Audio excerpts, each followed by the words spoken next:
It is great to have Zora Stevenson with us again this week, and she is down on the field with Pittsburgh head coach and Ray Horton.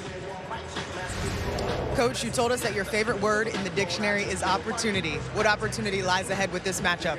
Well, for us, it's a chance to prove that we're getting better as a team collectively and really especially in the red zone.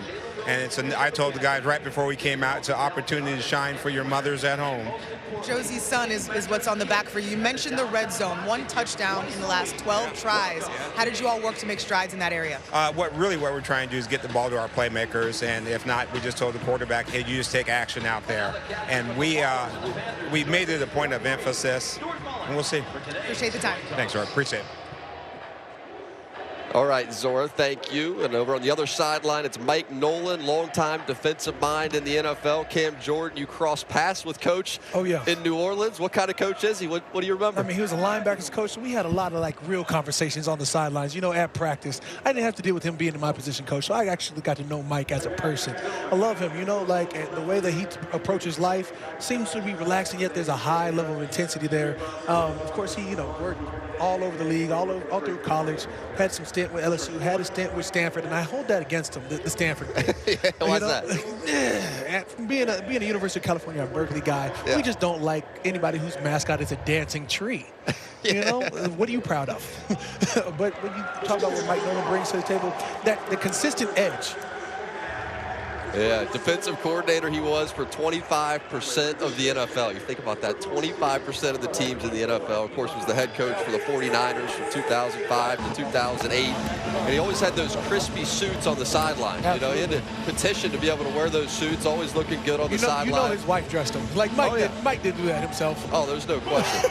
And he was most recently with the Dallas Cowboys in 2020. And he felt like that experience taught him a lesson about the importance of simplicity on the defensive side of the football. Doesn't want guys thinking too much, wants them in attack mode, and their defense has been strong this year.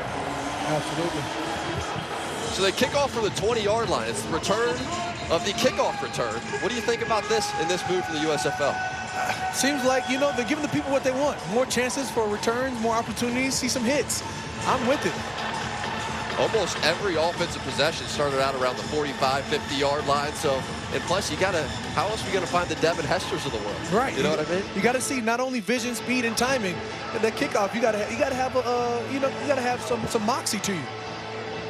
So Cole Murphy will send it deep. He was a mid-season pickup last year for the Panthers, and a good one. Really helped their special teams unit out of Syracuse. And back deep is Josh Simmons, one of the speedsters for the Maulers. Not a lot of size on the outside at wide receiver, but they do have a lot of speed. And Simmons will get the first touch of the football game. See the over-under, and Michigan is the favorite.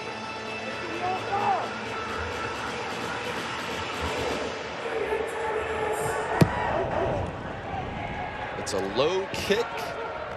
Out to the 6 is where Simmons catches it. And here he comes, and of course I jinxed the kickoff return, and he gets stopped up right there at the 26. Oh, we got some action.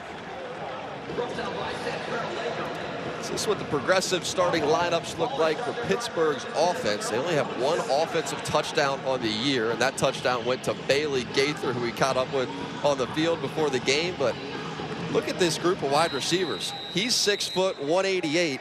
And he's the tallest wide receiver of the group. He can definitely run a little bit, though, and he's been one of the favorite targets since Troy Williams has taken over at quarterback these last couple of weeks.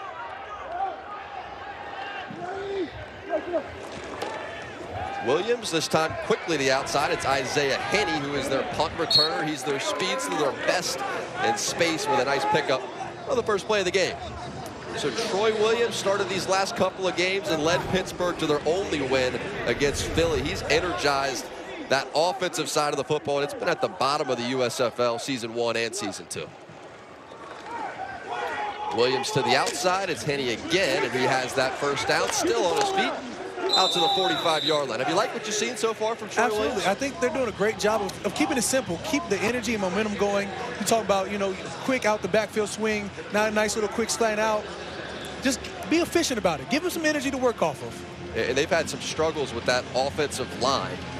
And when it was James Morgan playing quarterback, he was taking a lot of those hits. Ever since it's been Troy Williams, he has been escaping that pass rush and giving them a second element of that offense, something Coach Horton's very excited about. Empty look here for Williams. The outside trying to set up a screen, and this time it is going nowhere. It will be a loss of yardage. That's Latham, Santrell Latham making the tackle for the Panthers. I mean, you talk about defensive players, right? You get cut a lot of those quicks, a lot of those screens.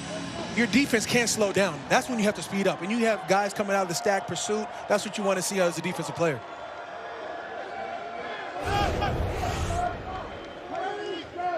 Now a 2nd and 11 following the loss. Here's Williams. See what he's capable of. Trying to get away and cannot. That's Warren Saba, who mirrored him and made the stop.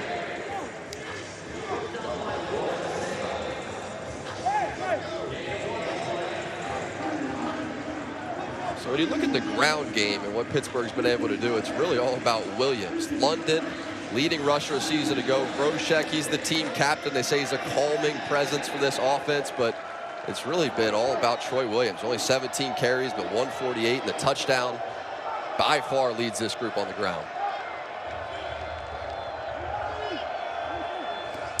3rd and long. Troy steps up, takes a hit. That pass is deflected up into the air, and lucky just to see that pass fall to the ground for an incompletion. Love it. Bring the house. I got you. Bring the house. 3rd and 9. You got to bring everybody. You see how, look, you bring in more than they can block. Get your hands on the ball. That could have been what we need to see. The turnover. The turnover is going to be keys to this game. Love Frank Gender getting his hand on there. Punt group comes out. Matt Mingle will send it deep. And back deep is Ismail Hyman.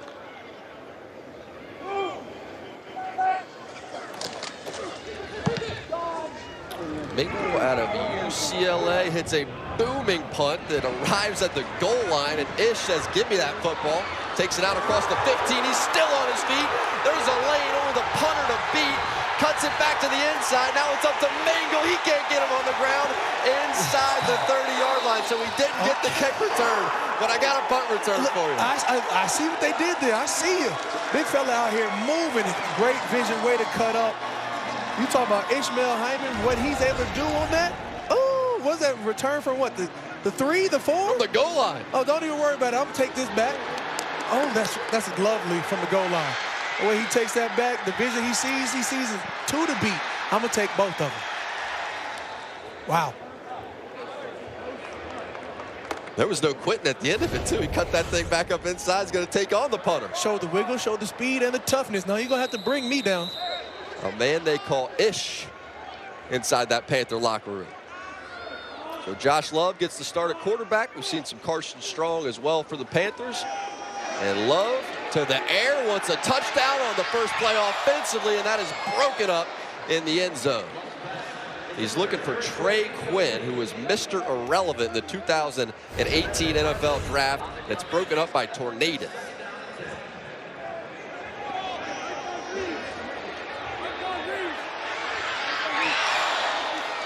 Oh, man, you got to love that defensive play.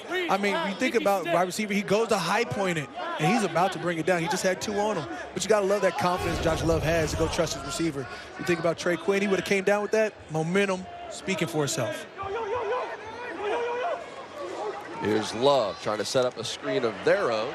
The outside, it's Trey Quinn, and he's working his way down the sideline before Keith Gibson shoves him out of bounds.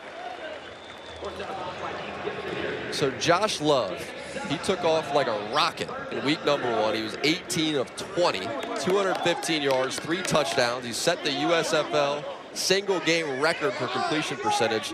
And since he has come back down to earth a bit in these last couple of weeks. You know, something about that stratosphere, that gravity gonna pull you back down. It always does. It always seems to. Reggie Corbin, the running back, one of the stars of this league. Ishmael Hyman this time down to the 6. It'll be 1st and goal for the Panthers. He's got the ish. He's got that ish. He's trying to get loose. I mean, you love to see it. Took that punt return big, and now, you know, give him a little wiggle room. He's got a quick in, catches it, turns upfield. You love to see it. No moves. I'm going straight vertical. I'm trying to go straight to the end zone. I see what they're doing there. They got some energy to them. See if they can't finish this off. And they have 3 inactive wide receivers this week, talking about Michigan, but they do have their 3 best who are able to play. Here's Reggie Corbin. Corbin with a little shake, and he'll take it just to the 5-yard line. Really talented linebackers on the side of Pittsburgh. That time it's Tizino who made the tackle. Right next to him, you know, big fella, Olive Sagapolu. He's going to plug that middle now. You may want to stick between the tackles, not so much between the guards. Olive Sagapolu, Boogie Roberts, 2 of the absolute best on the defensive line for Pittsburgh.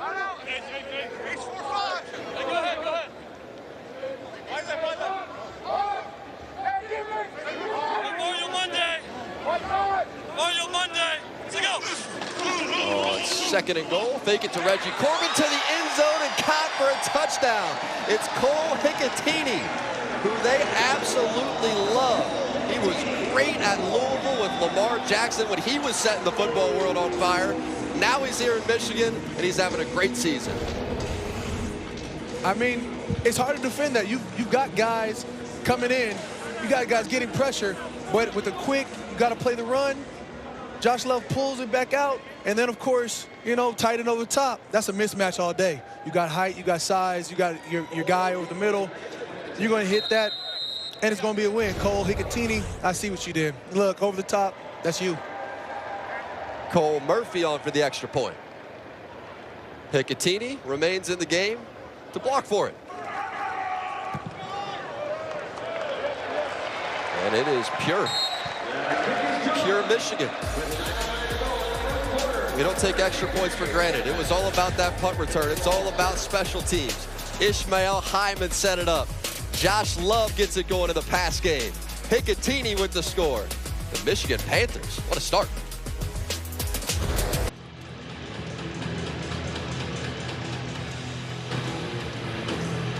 So the Michigan Panthers, what a start for them offensively. This is a little throwback to week number 1 for Josh Love. This was the original version of him that we saw this season. And that's them taking advantage of the momentum gained from Hyman. You talk about, what, 80-yard punt return straight into, let's get it going. You know, quick little in, quick little slant. Then you have the play action and draw the defense in.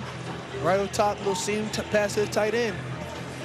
And he actually started his career with Pittsburgh in the USFL. He was with the Maulers, and then it was Frank Genda, who was his college teammate. And Genda at San Jose State said, hey, Coach Fisher, Jeff Fisher was the head coach of the team last year. You got to give him a chance. They have given him a chance, and he's their quarterback now out across the 30. Comes Josh Simmons at the 32-yard line for the Maulers to take over. So Williams was under some heat on the opening series. Man, you see him, I mean, they try to get that momentum going early. A couple quicks, you had your nice little screen, and when it comes down to it, I feel like Troy's just getting warm to it. He's going to adjust to that defense, and let's see how far he can take them. See those sack numbers, even since week number 1, they have been trying to chip and help with that offensive line. Early indications, Mike Nolan is coming after him. When you got a mobile quarterback, you know, there's going to be some weaknesses out there. You're going to be able to get him in the backfield. But he can also hurt you that way, too. Empty look for Williams to the outside. It's his favorite target in Bailey Gaither. Let's go down to Zora, who's with the quarterback of Michigan. Josh, first drive of the game, you all score, but it's set up by the punt return. Ishmael Hyman, how did you see him navigate that situation? I mean, he set up the game for us offensively. You know, awesome return, set it up for us, and you know, went down there and stuck with what we had planned early, and when it hit it. And you hit Hicatini in the end zone. What did you see on that play? That was a play we put in early this week, a little pop pass by a tight end, and Cole did a great job finding a lane and getting it there. Did you see anything different when you watched it back? No, I actually didn't get a chance to watch it yet, but I mean, we had to sell it. Reggie made a good sell out of the backfield. Cole popped open, and it was a great play design. Thank you. Thank you. All right, Zora, here's that play. How'd you see it, Cam Jordan? Like I say, you got to, as a defense, you have to buy into the play action. You have to respect that run. And of course, you got your guy, a tight end going down the street. Seam, it's just too easy. I mean, that's a mismatch. Safety to a tight end. You got inches on him, you got vert on him, you got trust in him. And here's Williams, who is intercepted. That's Frank Ginda diving for it. He says he has it. He got right back on his feet. He's going towards the end zone. He wants a pick six. Instead, he takes it inside the 10-yard line. So on a third down throw, Williams on the roll, Saba with the tip, Ginda with the INT. Really on the field. Did he get his hands underneath it? I mean, I think he scooped that. And we talk about what Michigan does. Their first 2 games when they won, their turnover differential was huge. I like it. I like it. Frank Ginda knows he has it. He pops up and gets some yak. That's what we're here for, baby. Yards after contact. Come on, give it to him. Frank laid out for that. Give it to Big Ginda. All right, it's Mike Pereira's time to shine. He is the only voice that matters when it comes to officiating in the USFL. You see that? Looks like he had it initially. Look at the tuck. Looking to see if the ball gets to the ground on the way to the ground, but I think the left hand is underneath it. I just want to take one more quick look. From behind, it's clear. Yeah, left hand's underneath it, so it is an interception. So the ruling on the field stands as an interception. After further review, Can't rule one for one. He's darn good at this stuff. Hey, you know, you see the arm tuck under Frank. Frank's trying to get some movement in him. Showed a little speed, got a little wiggle to him. Not a lot of wiggle, but a little bit of wiggle. Yeah, I like this call. It did look like he had it pinned with that left arm. It's a good roll. Heads up play, too, just to pop right back up to his feet.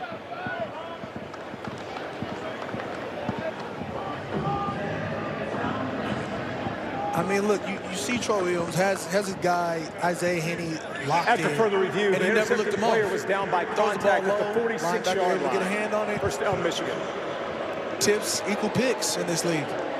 You see what Frank Ginda's able to do with that ball hanging high. As it opened it Right, up. so Get a little yard. You don't want to let it get outside. They're going to give him the interception, but they're going to say he was down by contact. So all the yards on the return. Ginda's big moment gets brought back out to the 46. That was Warren Saba who had the first opportunity really for the interception, but set up Ginda. There's 10 takeaways by Michigan. That is the most in the USFL. Here's Lowe, slings it to the outside and has his wide receiver, and Ishmael Hyman working his way down the sideline and come up just short of that line to gain. That's Torninden making the tackle.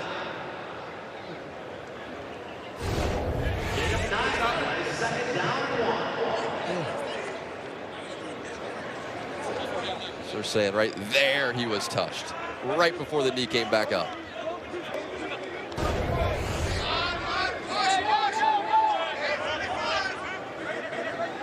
This Panthers team, couple of the best running backs in the league. This time fake it to Stevie Scott. To the outside, this is Quinn. And that is a great play made defensively. Keith Gibson, who had the interception a week ago, this time the tackle for loss.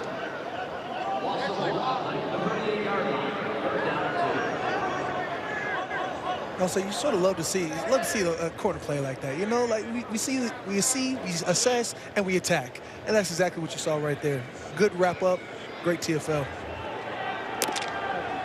Ray Horton felt like even from camp, they have NFL bodies at the corner position. Keith Gibson and Mark Gilbert really been great for them so far this year. Great movement before the snap there. The Panthers may have left that stance a little early.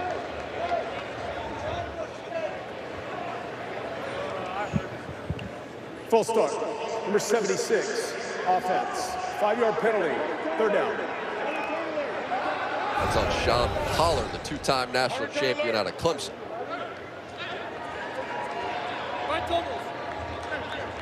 Is it? Look, I thought it was a tight end that left early. I think you could have called maybe half the offense. Everybody wanted that first down. Nah, just relax, big fella. You take your pick. I think about 7 of them left early. So now a 3rd and 7.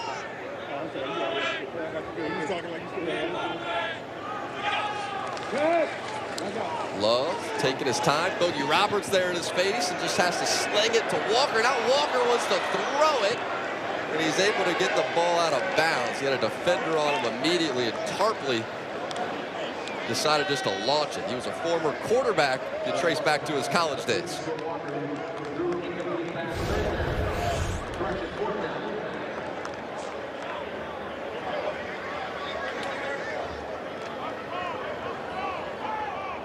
I'll say Boogie Roberts with the pressure. Big fella showing a little bit of wiggle. Another San Jose State guy. What is it, like five San Jose State guys up between the two teams? 6 of them? It's like they're in a college reunion. It was funny, too. We got to talk to Bailey Gaither a little bit before kickoff about that. He says it's word of mouth. He felt like the word of mouth in this league's strong when it comes to recruiting. People just talk about the guys they love to play with. And before you know it, the coaches, the GMs, they just go get them. Buy in. They buy in. Don't have to worry about creating that team camaraderie. Know the team already. Private snaps. Exactly False start. Number 25. Offense. 5-yard penalty. 4th down. It's going to be on Evans.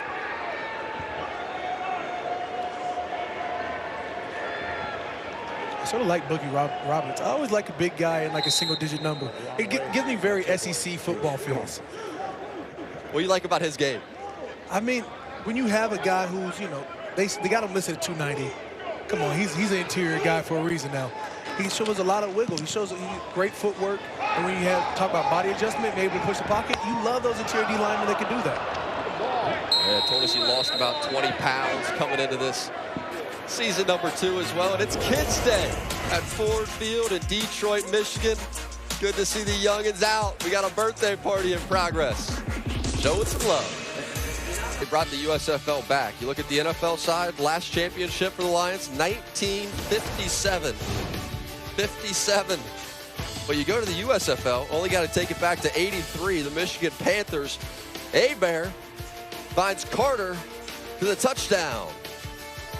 48-yard touchdown. Michigan goes on to win it 24-22. Bobby Hebert named the MVP. Over 300 yards passing in that game, and it was funny. Jason Garrett and I, we caught up with him last week driving to the game. He remembered every single player on the team. He was naming backup lineman, left tackle, right tackle. He remembered everybody from 1983. A little reverse to start here to Trey Walker. And Trey Walker with a nice drive starter to pick up that first down. All the people in the building where I've been has always said championships you always remember. Right. Haven't won one, so I guess I haven't remembered one yet. Time's coming. Time's coming this year, Vegas, New Orleans Saints, Super Bowl. They got you trading up those draft picks in New Orleans now, huh? A couple defensive linemen. I'll say we got Brazil out of Clemson. We've got Fauci out of Notre Dame. You know, we've got some D-line talent, and we're okay with that. Sure do. Isaiah Foskey, all-time leading sack man at Notre Dame. So option here, flip it to Isaiah Henney, and he'll pick up 4 or 5 yards before Warren Saba shoves him out of bounds. How tough is defending that option as a defensive lineman? That's the easy part, because you know you have linebackers coming over the top. You take away first option, linebackers, corners take care of the second, or whatever else is coming. All I know is I see ball, hit ball. Right there, you're probably going to go either for the dive or quarterback. And it's really going to be that dive. I got to pop the lid first.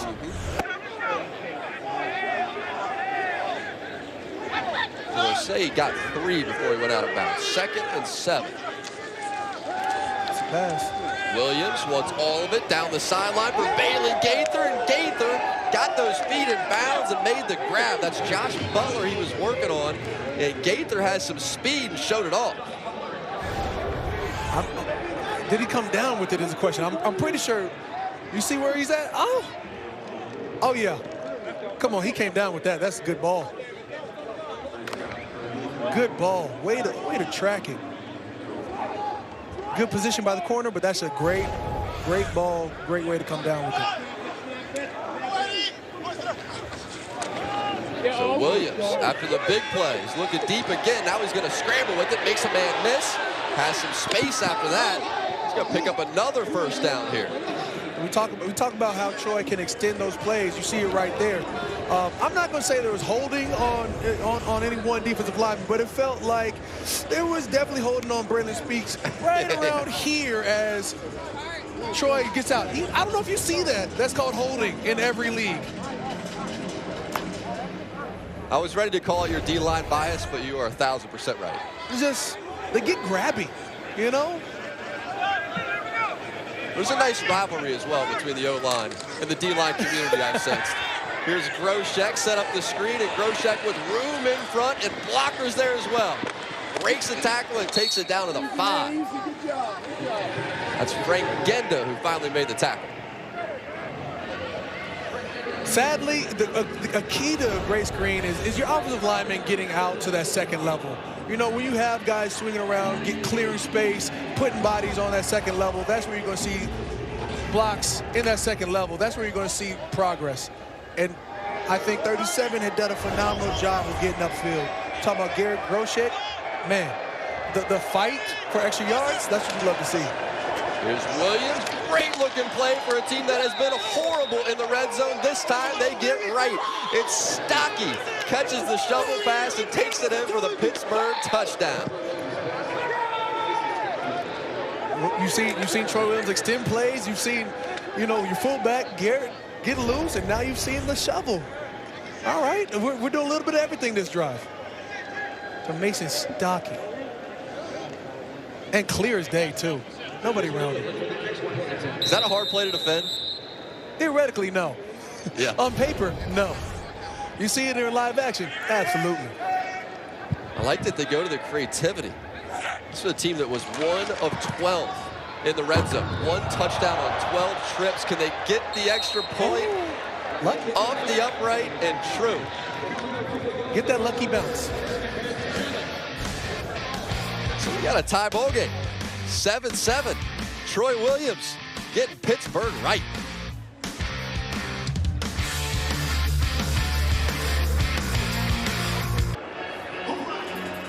Well, Ray Horton told us a couple weeks ago, he said we're like the Golden State Warriors. All we can do is hit threes. All we get is field goals.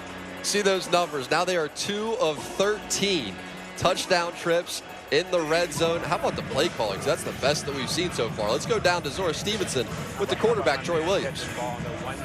Well, Troy is wasting no time going over all these plays. Red zone has been a point of emphasis for you all. How'd you execute on that drive? You know, we just talk about just trying to stay within each other, trust each other. We know we can do it. So, you know, that was an example of us doing it. We've been harping it all year, and I'm glad we was able to get one in on our first trip down there. What was the read on that shuffle pass? That was a nice one. Oh, yeah. We just reading the DN on that one. You know, if he gives us space for the shovel, then we flip it. If he closes down, and I have Henny outside on the option, so it's a good two-way go. I saw you looking at that catch by Bailey Gaither. How nice was that one? Man, that's great. That's what we've been trying to preach all year, get the ball to our playmakers. Just good job. He made an amazing catch, and, you know, I trust these guys, so I told him, you know, I'm going to keep coming at you. I know you can make the play. Even if you don't one time, I'm coming right back, so it was a great play by him. Let you get back to the game. Thank you. And there was that play by Gaither that set up the touchdown, and the second touchdown of the season for Pittsburgh. Flag flew on the return. Holding. Number 7, return team. 10-yard penalty, first down. Going to get Corian Ballard with the hold, and that return was stopped up short anyway, so they're going to be starting way backed up on this drive.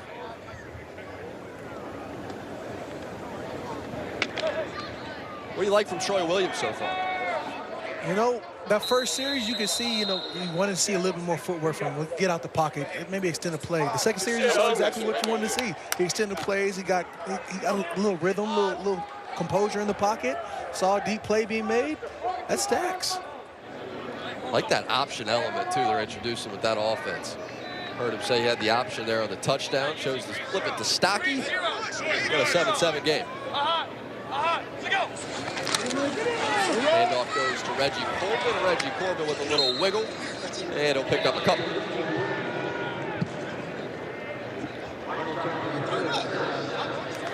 This is what the starting lineups look like for Michigan.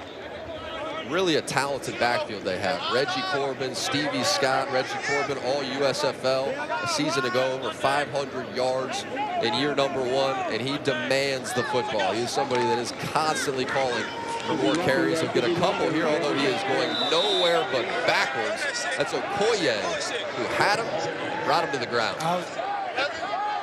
For as talented as he is, you got to get a little bit of steam going. And you saw 45, Dale Warren, shoot the gap, come on in, get in the backfield, create havoc. You love to see it. Come in clean, smooth, because you got those guys plugging up everything else. When you see an attacking linebacker, you can work with that.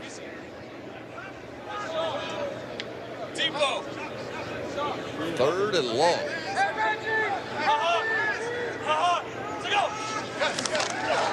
Love steps up in the pocket and fires down the seam, and it's caught again. This is how he had so much success to start the season. He hits Trey Quinn down the seam, but it was all these seam routes that got him off to that electric start. He's going back to it. I'll say attack the middle. You got pressure coming off, but Josh looks composed in the pocket. You see your target, laser beamed it through the seams. Oh, nice catch, nice finish. Trey Quinn coming down with Trey Quinn is starting to pop up a lot more. He had some moments with Washington during his time in the NFL as well. Here's Reggie Corbin, and Reggie, not much room for him. Did he lose the football? Ball came out. Pittsburgh says they have it, and Pittsburgh comes up with it.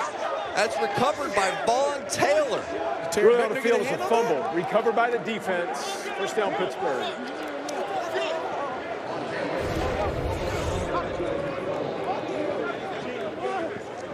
Oh, yeah. Terry Beckner leading with the hand. Absolutely. Hey, big D lineman making big plays in the game. You see where he goes? You got that hand tracking ball. All you need is just a little bit. When you 305 pounds, you can get some work done on a 220-pounder. Tough start to this game for Reggie Corbin. Stout-worthy game for the D-line. I'm just saying. The last play of the first quarter. Here's Williams. Down the middle. He wants it all on the first play. And he hits Isaiah Henney. So it is the attack of the seams in this game. At the end of the first quarter, we got a tie ball game. These quarterbacks are heating up. Looking deep and connecting. Isaiah Henney going to set up Pittsburgh perfectly when we start the second quarter.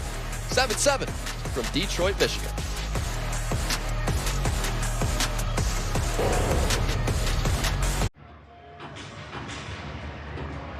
And don't miss the crowning of a new world champion. WWE Night of Champions streamed live May 27th, 1 p.m. Eastern Time, exclusively on Peacock. WWE superstar Big E.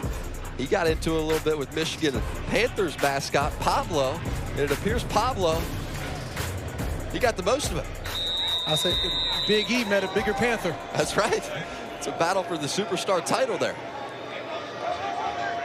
That was the 8th takeaway from Pittsburgh. They are now second in the USFL, only to Michigan. Now Williams, he wants to run with it. Goes right at Frank Ginda, who made the tackle.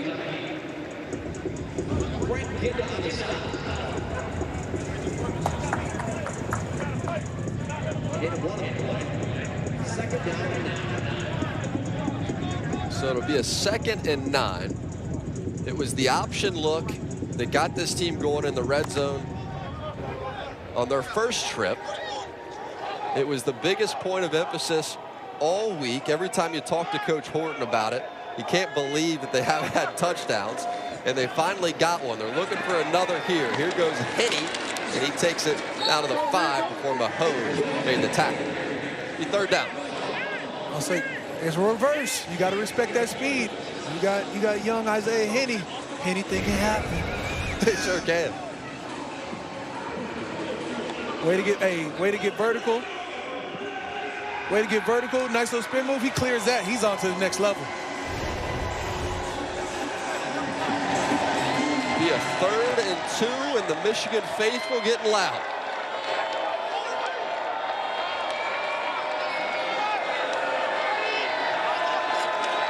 Here's Williams.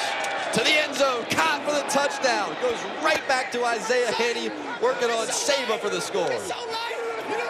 When you get hot, you got to ride that hot car. Henney looking special.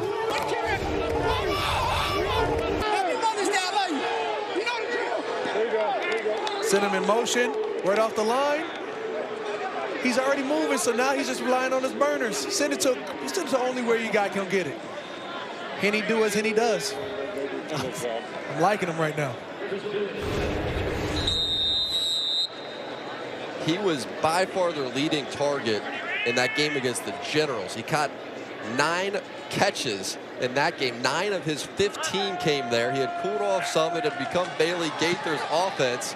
Isaiah Henney trying to become the headliner once again. Extra point is good from Chris Blewett. So it was the defense setting up the offense. Reggie Corbin, ball comes out. Pittsburgh dives on it, and it sets up Isaiah Henney for the Sixer. So Pittsburgh offensively, they've had no problem getting to the red zone. The issue has been scoring touchdowns. 1 for 12 in weeks 1 through 4. Today they are 2 for 2. And Zora's with the man who paid off the second, and Isaiah Henney. Isaiah, what kind of connection do you have to have with your quarterback to make that last play happen? A really good one. It's one that's built for months. You know, we came out here in March, and so I've known Troy for a long time, and so it's not that hard to create a connection like that. What went into that last play? Just give me kind of some of the X's and O's of what you were trying to do. Just capitalizing on stuff we do in practice, and then we had a Michigan defense that was kind of tired, and we decided to take advantage of them, doing motion, stuff like that, just getting people moving and getting them out of position. What do you need to continue to do in the red zone to keep this going? Execute. We know what's kind of being said about our red zone execution, so we kind of just let it go, you know, in one ear and out the other, and just focus on our job that's on the field. Isaiah Henney, what's your nickname? The commissioner. Not anything is possible? Oh, no. But you know what? Anytime, anywhere, anybody can get it. Thank you. Yo. The commish, I know you like that. Anytime, anywhere, anybody can get it. On the return as well. Reggie Corbin trying to get himself back on track. Brings it out into Pittsburgh territory. But Isaiah Henney's something. He's definitely their best player in space. 2-time captain he was in college at Sacramento State. He had that 82-yard punt return for a touchdown.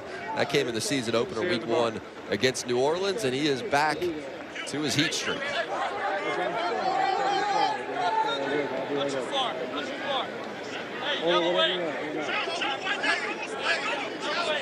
We got some Stevie Scott action. So I find it interesting that they rotate themselves out. Unreal. Completion here to Marcus Ball. And Ball is going to pick up 3. It is interesting you brought that up, though. Reggie Corbin, we got a chance to meet with him just a couple of days ago, and he was saying they literally sub themselves in and out. There's no coach telling them, hey, this is your time, this is your play, this is your distance, you're down in distance. It's up to those two. Right, and they're different, of course. I mean, you got Stevie Scott, who's more of like a power in between the guys, and you have Reggie, who likes to spread it out, get a little loose. You almost don't see that dynamic much. I mean, the last time I probably heard of it was Justin Forsett, Marshawn Lynch, Seattle Seahawks. Firing here, and this is batted up into the air. He's trying to find Joe Walker. Defenders were there, and it falls incomplete.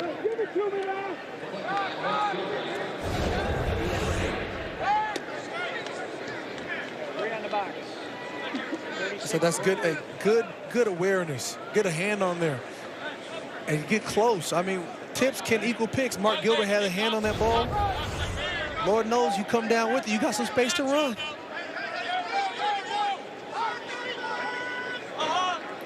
Now 3rd down and 8 after the big return by Corbin. Love fires, has a receiver, and it's caught right at the line to gain. Looks like they're going to mark him about a yard short. Looking for Trey Quinn, and he's tackled by Torninden. It's going to be a 4th and 1, and it appears Michigan is going to get on the line and go. A little quarterback sneak here. Love to the outside with the quarterback sneak and picks up that first down. Heads up play by Josh Love.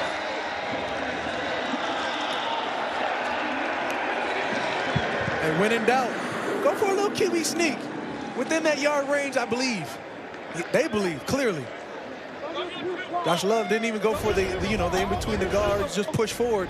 He took it, faked outside, and rolled a little bit. Took a nice little hit, too. But 45 Dale Warren, he made him pay for that extra couple yards. He said, forget about Boogie Roberts. I'm going outside with this thing. Empty look for Love here. Steps through it and fires. That's Joe Walker he's looking for, but give credit to Mark Gilbert. He was with the Pittsburgh Steelers in 2022.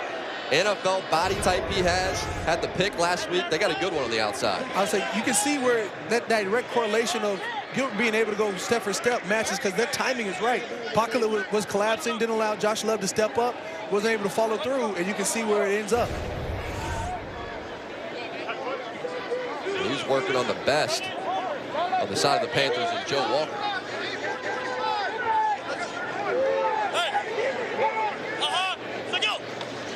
Second and 10. Give goes to Stevie Scott, and there is no room to operate.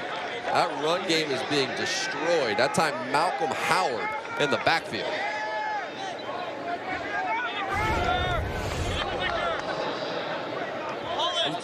To Mahler's defense, the credit to them, because they've really shut down this running game, which we thought was going to be a disadvantage. I mean, when you think about what they've been able to do, collapse the pocket, you had Keith Gibson come in, get on some of that tackle. You had Terry Beckner get on some of that tackle. Everybody's in there. You love to see the defense swarming the way it is. That makes it hard pressed for guys like Reggie and Stevie Scott to get off and make it active. On third and long, Love towards the end zone. Dangerous pass that's intercepted. Picked off in the end zone by Mark Gilbert. He is the MVP of this drive. He wants to be the MVP of this game. Back-to-back weeks with a pick. I wouldn't target number 30 right now. No. Look, pass deflection, now interception. Leave him alone for a little bit. Third long, getting desperate. Hail Mary mode. Mark Gilbert says, give me that. Got another pick. And don't forget to vote for the USFL Players of the Week. Every Sunday night, USFL Twitter account is going to tweet out this poll featuring all the nominees, offensive, defensive, special teams player of the week, and winners will be announced every Monday. Breakers, you had Wes Hills last week, offensive player of the week. This week, so far, my defensive player of the week, give me Mark Gilbert. I would say I seem a little biased just because we're at this game. Mark Gilbert, great series right there. Talk about Isaiah Henney, great series been put together. He was giving Joe Walker the work. Slinging it down the sideline here, and you have penalty markers flying from every direction. That was Josh Butler over there in coverage. He hooked him. It was Trey Walker, the intended target.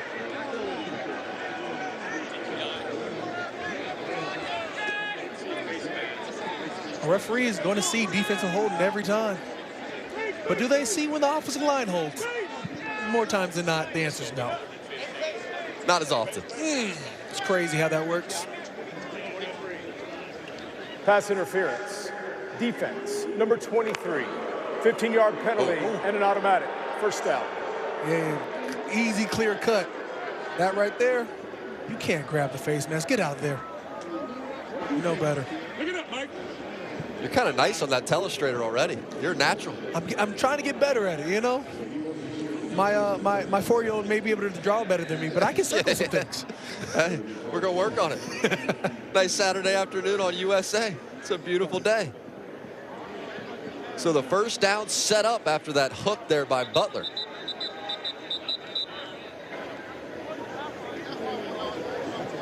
And now they're going to take a pause. And here we go again. So Troy Williams has been on fire to start this game. Hands it off to Groshek. Power run game for Pittsburgh. Allows forward for a pickup of 4.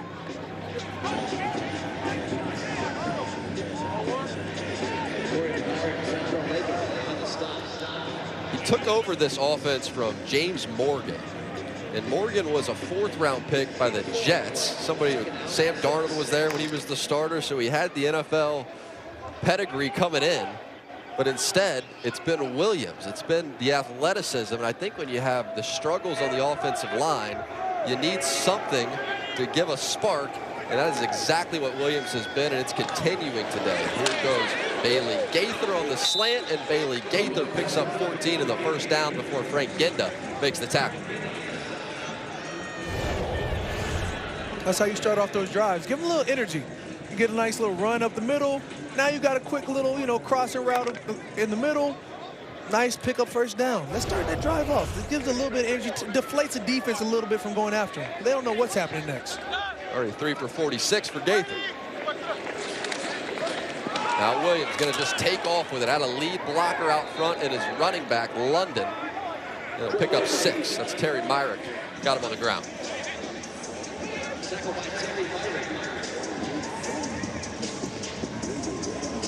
How tough's that quarterback run to defend? Anything unique about that? quarterback lead is tough. I mean, he gives you that drop back almost and then takes off. Depending on the athlete, you have to fully respect it. You know, in the NFL, you see Tom Brady do it, you don't worry about that. Yeah. You know, you see Lamar Jackson, be aware of everything. You know, even guys like Josh Allen, for sure. You guys got after Tom Brady pretty darn good, man. What was it about Tom Brady in that matchup? When you don't leave the pocket, you can get after him. You know, out of the times we played him, I'm always going to remember them not putting any points on the board one game. You owe for Tom Brady. You're going to keep that winning forever. It was on Sunday Night Football, too. Absolutely. Got to love a good win. We got a timeout here for Pittsburgh. I think Ray Horton will take this start to the game. Already 2 touchdowns. The defense is playing great. Everybody talks about the Michigan run game and Stevie Scott and Reggie Corbin, and there has been 0 room for them to run. You know, we were looking for more pass rush, but you're right. The defenses have honed in on these run games, making them almost one-dimensional. Michigan wants to see they got to get back to what they're great at, and that's getting the ball on the ground, being able to spread it out a little bit. Coach Horton, he's a 3-time Super Bowl champ himself, once as a player, twice as a coach. He's defensive coordinator for 4 different NFL teams, his time in the league, and most recently was the defensive back coach with Washington. Now he gets to lead this team with his son, and his son Jaron is the defensive coordinator who has been doing a job taking over. Look at the last 3 games, allowed the fewest yards per game, most takeaways. Really has been great these last few.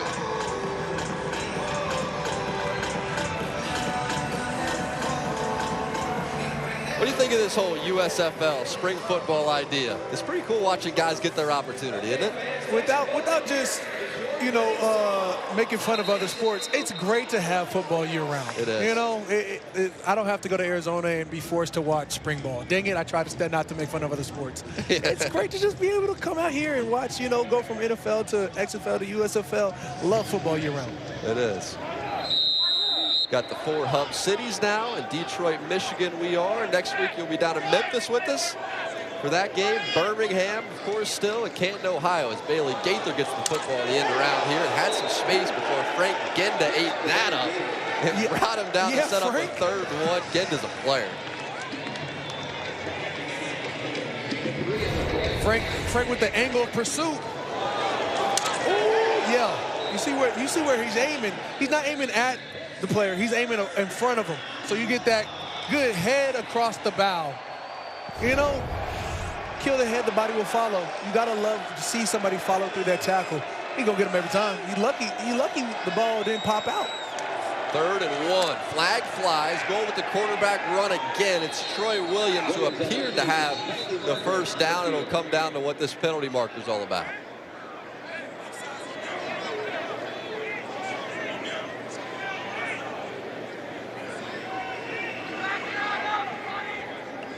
Offside. Number 42, defense. 5-yard penalty results in a 1st down. At the 1st down anyway, that was McMillan that jumped.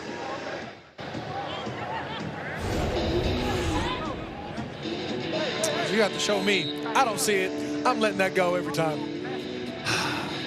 Very ticky-tacky. You know, that lineup in the neutral zone is very hard to gauge when you're on the edge. Watch this You shot. think you clear, your head must not. Slot side. That's so you sort of pay the price when your outside hand is down. The outside hand, that's tough because now you're gauging with your inside helmet. Here's Williams. He's gauging the end zone here. Fires. And that was Corian Ballard who thought he had the interception. Hands were all over the football. But Trey Walker did a nice job of transitioning from wide receiver to DB and breaking that one up. I said, I don't know who the DB was in that one because it looked like Corian Ballard was the intended target. I know it. The way he was trying to come down with the ball. But I think that's a huge play by Trey Walker to knock that out of there. He's got a little DB in him, huh? You got to know when to transition it. Trey Walker, another one of those San Jose State players for the Pittsburgh Maulers. So now 2nd and 10. Give it to Madre London, and Madre London is stopped on the spot. That's Breland Speaks Getting to see him in the run game. Tied for the league lead in sacks.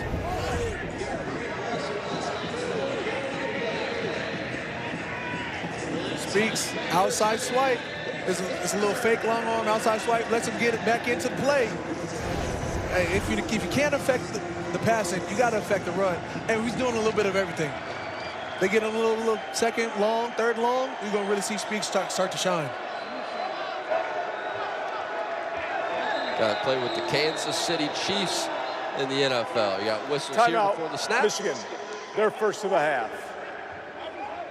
And Michigan will take a timeout. It's a 7-point lead for the Pittsburgh Maulers, 5:05, second quarter. Just want to give a huge shout out to my mom. She's my rock and foundation, and I wouldn't be here without you today. I love you so much. Hope you're doing all right. So all the women who helped me get to where I am in my life today, happy Mother's Day to y'all. I love y'all. Appreciate y'all. Yo, what up, Mom? Happy Mother's Day. I love you. Tell my sister to take the trash out. All right. Oh, man. Happy Mother's Day. Everyone out there. You got Big E. He's passing out some roses. That's a great move. What an absolute gentleman there. Big E's out there. Big E's working. He's working. Any shout-outs for you?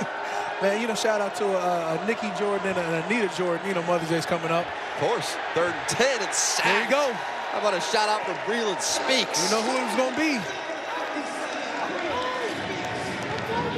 Oh, I've never seen the snow angel go down, though. I think he must be face up when you do snow angels. He must have been swimming. In the dome, too. Turf angels are different. You got to go face down. You come off the edge with no chip, no help. They got games. They got a TE game. Love to see it. You see the pin, the ricochet from Breland Speaks over with Ethan Westbrook, who was over at the Saints for a time during COVID year.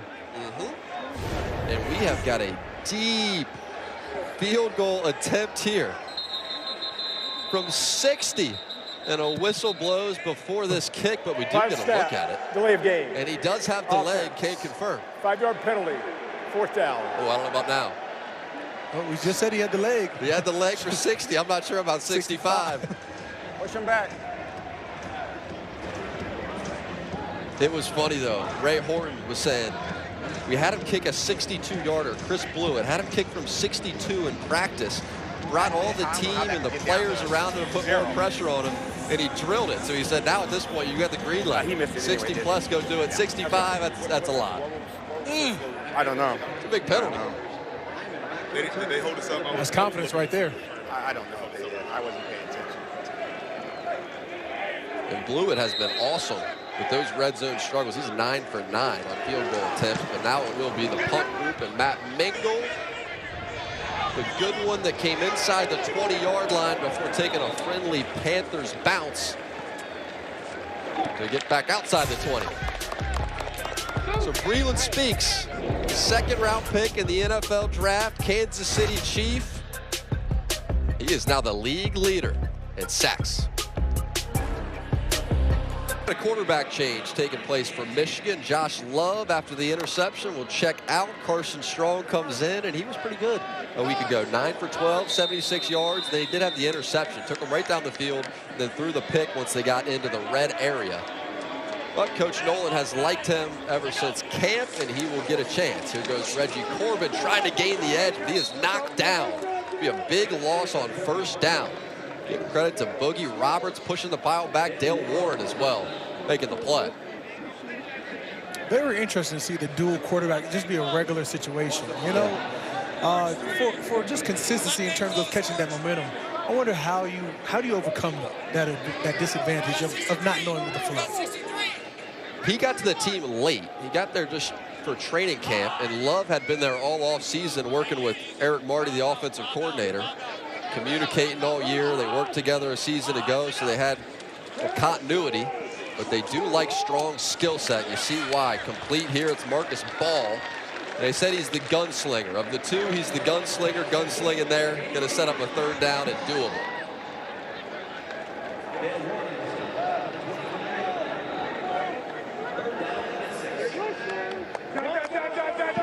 played at Nevada. Both their quarterbacks were Mountain West Conference Players of the Year. Josh Love, 2019. Carson Strong did it twice, 2021, 2022. 9,000 yards passing he had there for the Wolfpack. So he can absolutely sling it around. 3rd and 6, and an opportunity for Strong to take over this offense. Outside, and it is dropped. Joe Walker had an opportunity for it. Mark Gilbert was there. A late flag comes out, and they're going to get Gilbert, who has been sticky in coverage. Here we go.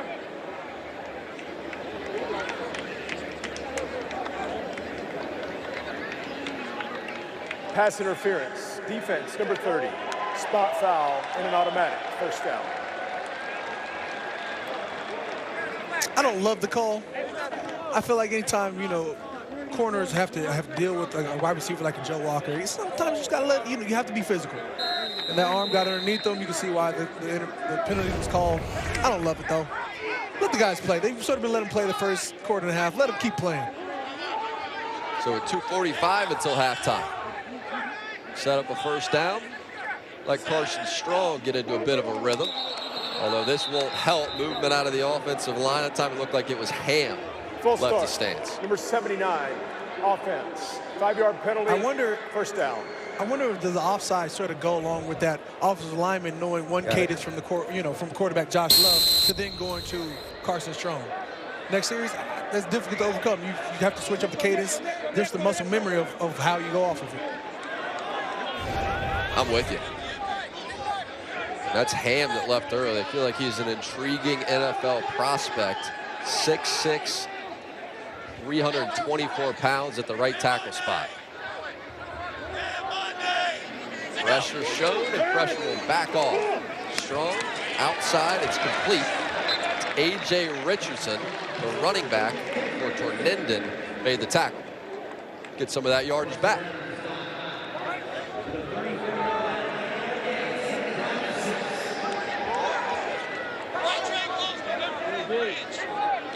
As we wind down to halftime, they'll play with some pace. Michigan still 2 timeouts to work with. 2:15 to the break.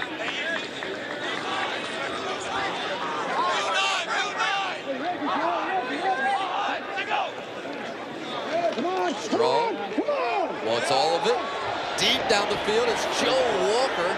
It's been the favorite matchup. Mark Gilbert, coverage was great again, and he got the incompletion. Maybe we stay away. Maybe we stay away from Mark Gilbert. Mark Gilbert has been sticky. Mark Gilbert takes us to the 2-minute warning.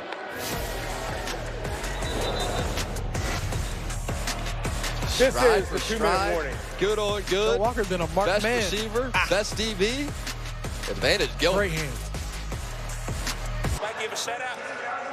Coming up on the Arby's halftime show, we got head coach interviews, play of the half, at the weekend review as well. Coming up just a couple of minutes.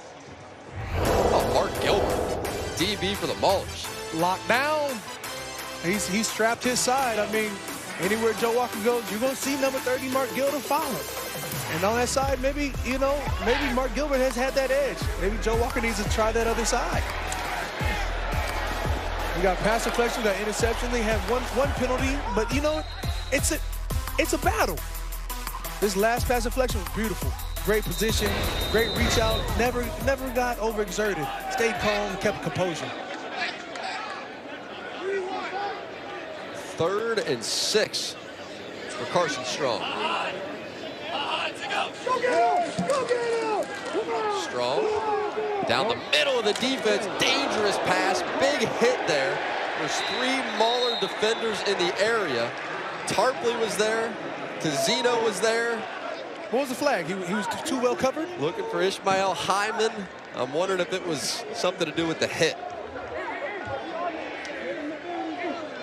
Personal foul, unnecessary roughness. Defense number 2. Play is under further review.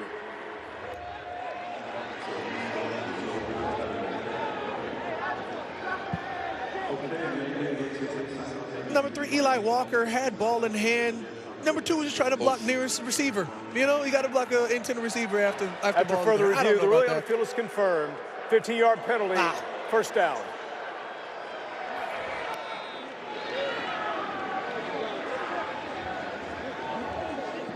All right, Mike Pereira from the Rocket Mortgage Replay Center. How did you see that play?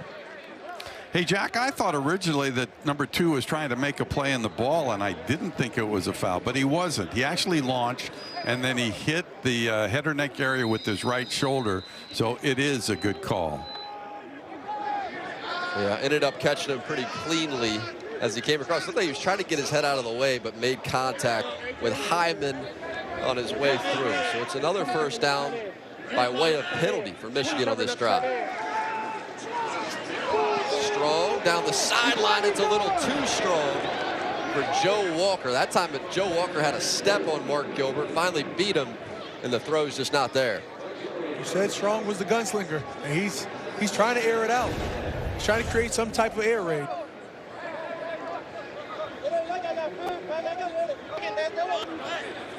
He finally, I say, Joe Walker finally had that step that he needed. He put a little air under there, Joe. Joe's going to track that down. Been bump and run coverage. It's really a great matchup to watch over there between Gilbert and Walker. Oh, you got another penalty marker before the snap.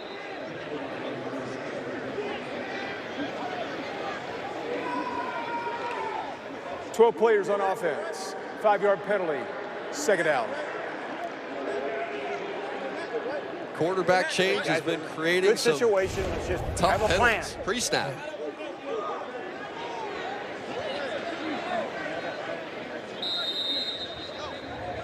I don't know if you just heard, head coach Mike Nolan talk about have a plan. Well, better than this. 12 people on the field, can't happen during the game.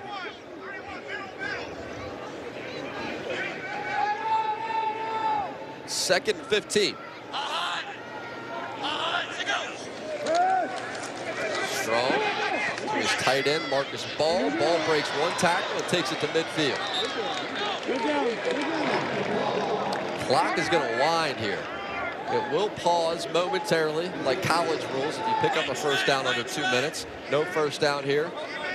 Under 90 seconds in this first half.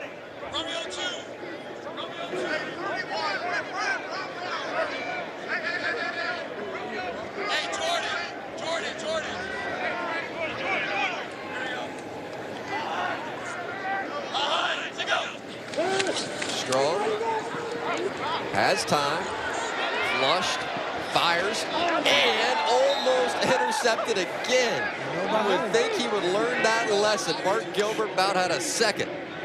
You know by who? maybe we stop targeting Mr. Mark Gilbert. Maybe we put a little respect on his name this game. Carson, great way to navigate through the pocket, but maybe we don't target Mark for the rest of the 2 minutes. Get yourself a little bit of a breather. I like the fearlessness though. He's gonna try and air it out. As you say, he's the gunslinger of the two. He's trying to earn that title. Kyle Kramer on the punt. Isaiah Henney to receive, and he is always dangerous as a return man. This time just gets it back out to the 20.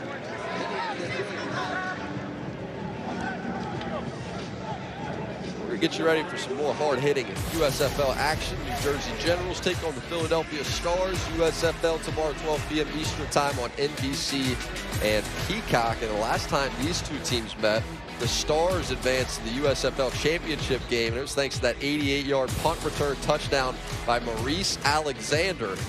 It was an unbelievable back and forth. And Case Cookus and Philly has been off to a slow start this year. It's kind of what they did a season ago, though. Slow start, got really hot through the middle part of the year, end up making the playoffs, end up making the championship game.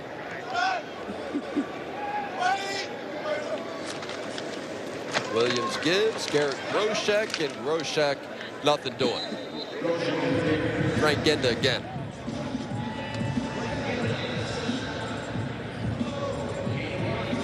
Seconds, and it looks like Pittsburgh is content to let this clock wind with 2 timeouts. You like that decision? You know what? We'll see what happens. I think we got some time, but let's take a breather. With the guy who can kick 60-yard field goals, you're really shorting your field to get some points on the board. Start with the run, doesn't give you much options, now down to just 15, and Troy Williams going to run up the middle, slide down, give himself up, and we are going to head to halftime. Yeah, get him on in, boss. Get him on in. How about this half from Troy Williams? So, quarterback change has been everything on the side of Pittsburgh. Michigan's looking for a little bit of that same magic, bringing in their backup in Carson Strong. It's a 7-point Pittsburgh Maulers lead as we head to the break. Arby's halftime show coming up next. So here's all the numbers shakedown of that first half of play. The rush yards, that's been the shocker here. Reggie Corbin, Stevie Scott, the backfield is so talented. -1. They've done nothing but go backwards. The pass yards, it's all about that quarterback change and what Troy Williams has brought to this Pittsburgh Maulers team. Total yards as well. Turnovers have been plentiful. And you see that time of possession. So it is a 14-7 game, and the Maulers have the lead as these players make their way back onto the field for the second half. So we got to see a couple quarterbacks for Michigan. We saw Josh Love, saw Carson Strong. How would you play this quarterback decision coming into half number 2? I mean, you finish with Strong, so you start off with Strong. Well, you know, maybe you start strong. Let's just see where it goes. They could use a strong start. I think they will go back to him. You know, every time we have met with Coach Nolan, he said that they needed a little time really to get Strong up to speed with the offense. Josh Love just has more time on task with offensive coordinator Eric Marty. But every time they get Strong another rep, they like what he brings. Had some moments in that first half, and it appears he'll get another opportunity here to start. There's Eric Marty, the offensive coordinator in season number 2. This team last year, they had Shea Patterson, they had Paxton Lynch, they had big names at quarterback. It really just didn't work out. And so they make the quarterback change, bringing Josh Love over from Pittsburgh. He began the year, and it's been a bit of a rotation at that spot since. Chris Blewett sent to deep, Reggie Corbin back deep to receive. Corbin from the 6. And Reggie with a lane. Reggie out across the 30-yard line to the 31. It's the most room to operate he's had has been on the kickoff returns. Nice vision, nice cut. And you know, you love Reggie Corbin's vision. And so if he can get a little bit cleaner out that pocket, you can see him hit that second level and really change the game. So it's going to be Carson Strong getting the start of the second half.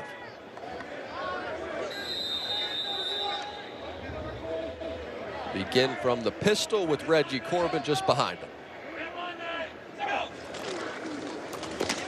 Give it to Reggie, and Reggie finally gets an opportunity to run, and he picks up that first down on a first down carry before Dale Warren made the tackle.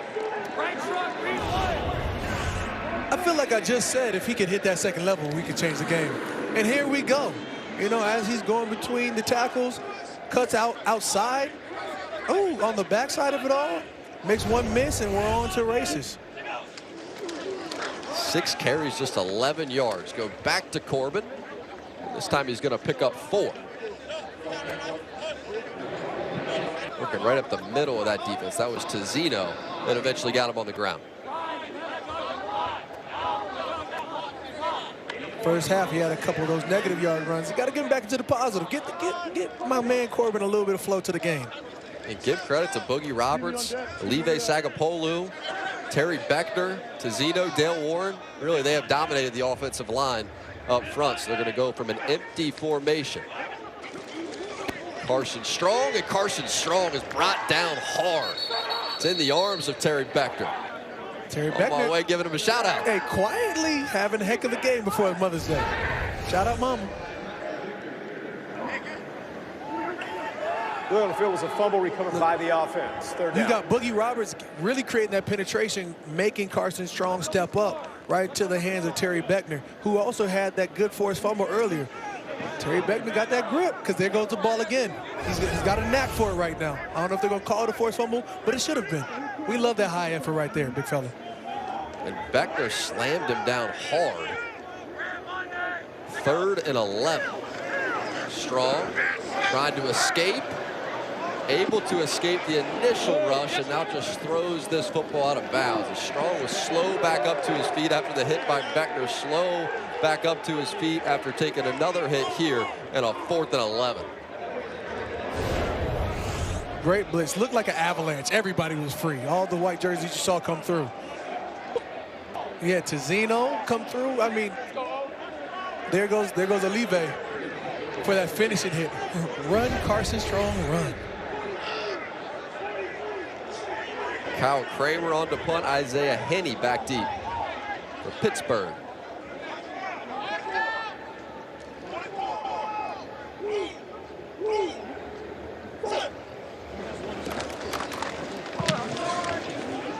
Another good punt. High punt. Goes all the way to the goal line. Kyle Kramer out of Miami of Ohio. Just down the road. Get a little name for himself. 7-point Pittsburgh lead. NBC and Peacock and Cam Jordan. He's been a man on the move this all season. Our last big event, the Kentucky Derby.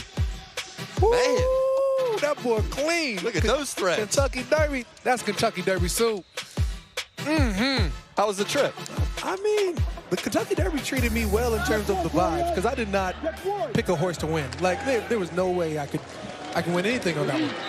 Here's Groshek. No way for him to win here. He's swallowed up by Speaks and McMillan for Michigan.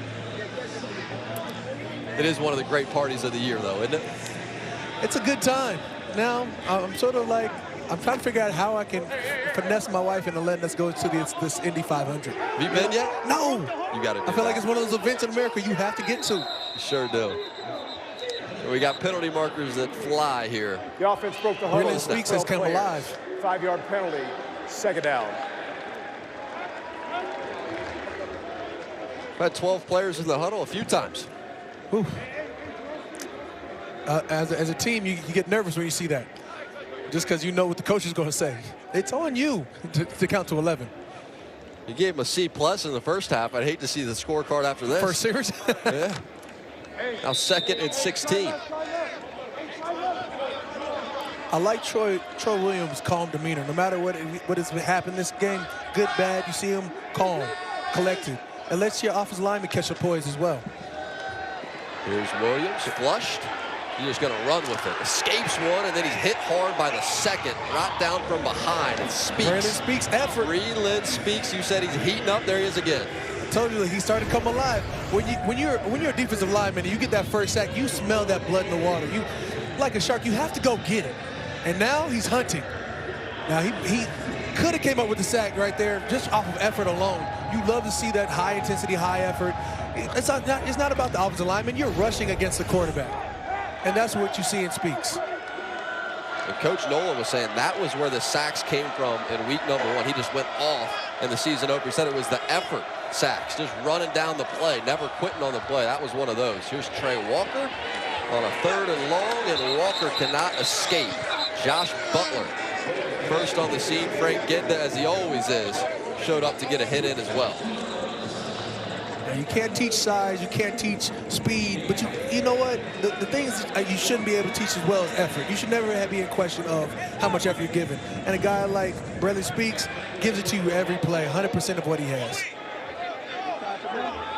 There's Matt Mengel on to punt. And Hyman back deep to receive. It's a high punt. Gonna take a hop at the 35-yard line and roll down to the 30. Now we got a couple of guys who are touching the football. Pittsburgh said, hang on, wait a minute. Hyman touched it. They're going to say it is Michigan football. 7-point game, early 3rd. Hold the shell. So it's a family affair on the side of the Pittsburgh Maulers. See father on the right, son on the left. Defensive coordinator Jaron Horton, who Boogie Roberts and Olive Sagapolu talked very highly of this week, and he has been producing results. Now Strong runs and slides, and Boogie Roberts was saying, you know, you see Jaron Horton. I saw him for the first time on the street, and I was thinking he looks like a tech guy. He looks like just a smart tech genius. Instead, he's one of the smartest football minds I've been around. Second year coaching this defense, and they've been great from the very beginning. Yeah, I think the defensive line has done a great job. In fact, I feel like the linebackers have a great job of flowing through, and guys like Tizino have made big plays off of it. When you talk about the front seven, you can't stop talking about, Big Olive, but you have to mention Terry Beckner in the game that he's affected. Totally. Outside for Strong, and he one-hopped it to Joe Walker. And talking about the defensive line, again, you have Olive that you have to worry about. You got Terry Beckner that's made monster plays. You've got big Christopher Okoye hopping in on those tackles. Reggie Corbin's, Stevie Scott have not been able to go off like they normally do because of this defensive line, because of this linebacker core. You got, like I said, Olive Sagapullo. When he's getting after the quarterback, putting hits on Carl Strong like that, that's changing games. Whether you like it or not, the more times your quarterback hits the turf, the more less than likely he is to let it sail. Trying to set up a short pass here to Stevie Scott. Guess if the run game's not working, get creative about how you get these running backs the ball. Successful here. And you got to remember, too, this defense is playing without Reuben Foster. Right. Who's a first-round pick in the NFL draft. He's injured, so Dale Warren stepping in for him is still doing a job. I say, the way that the Maulers offense has sort of taken and created those different formations, Pittsburgh may want to do the same, or Michigan may want to do the same. They may want to start switching up, get a little bit more in the air, start attacking that middle seam. They're getting a little too caught up in attacking numbers. Trey Tarpley making the tackle right there at the line of scrimmage.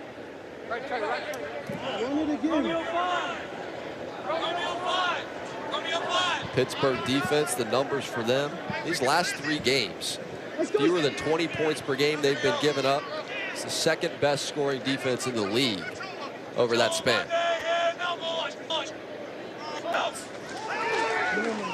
Strong, complete. It's Trey Quinn, and Trey Quinn is brought down after a pickup of just 1. Dale Warren made the tackle, and you hear the Michigan crowd here go, come on, man. You heard them with a little sigh there, looking for some offense. They want them to be electric. Give them what they want. Trey Quinn had the ability. It's time to get vertical. You catch that, start getting that positive yards. 3rd and 9. You wonder how big this play is for Carson Strong. Could they go back to Josh Love at quarterback? They don't get something going offensively. 39. Oh. Strong taking his time, taking too much time, and he is hit and dropped a couple defenders there. Malcolm Howard was there, Nazir Player was there, and they combined for the sack. 39, you know, split backs, it's pass. It's you know it, I know it, Granny knows it, and here they go. Off to the races. Number 95, Nazir, comes in. You know what? I hate splitting sacks. You know, when you got a guy wrapped up and a guy like Malcolm Howard comes in second and you split the sack, really grinds my gears. You're saying that should be Player's sack there. That should be Nazir. That is Nazir Player's sacks. And we got a dangerous return here. It was picked up and then it was dropped. At the end of it, that ball is loose. Isaiah Henney, did he get his own fumble back? Avoiding disaster, they say yes. It was a weird return from the very beginning. Way to fight for it, Henney. So Henney lost the handle. He said, I just don't call fair catches. It's not part of my game. It wasn't part of his game there. Lucky just to have possession. Glad it didn't cost him. He fought for that one. Zora is with the stars of this game. And Boogie Roberts and Leve Sagapolu as they are working over there on the sideline. Zora, what's happening? Well, Jack, Boogie's actually upset at something. They're giving you all the praise in the booth right now. But what are you frustrated with? I left a couple plays out there, but shout out to our D-line. We're working as a unit, getting pressure on them. The quarterback's been flustered. You see they switching quarterbacks, so we in their head. So just shout out to the group. Like I told you in the pre-game meeting, like this unit is amazing, and I love these guys. And if I don't get it, I know one of my brothers will get it. So I'm just being hard on myself. That's all. Olive, does your guy deserve some more credit? Is he too hard on himself right now? He does, man. I mean, he's taking all the doubles right now, so it gives us one-on-one opportunities. But like you said, there's a lot of plays that we're leaving out there. Collectively, as a group, though, I mean, I feel like we're doing pretty solid. Like you said, they're rotating quarterbacks, so we're getting back there. But there kind of comes the ego in us where we want to make that play. So we're still competing between each other and we're still having fun. How does the bond that you two have, but the line as a whole, you talked about it, Boogie, help in situations like this where you know you can do better? I think just overall, I mean, we compete. We compete every day in practice, whether it's running down to see who can break the sack the fastest or just winning on one-on-one.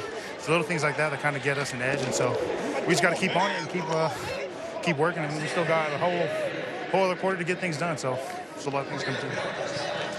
Yeah, just our group is super tight. We push each other every day. So as you see right now, this is just a testament of the hard work that we do every day in practice. And the standard is a standard in our room.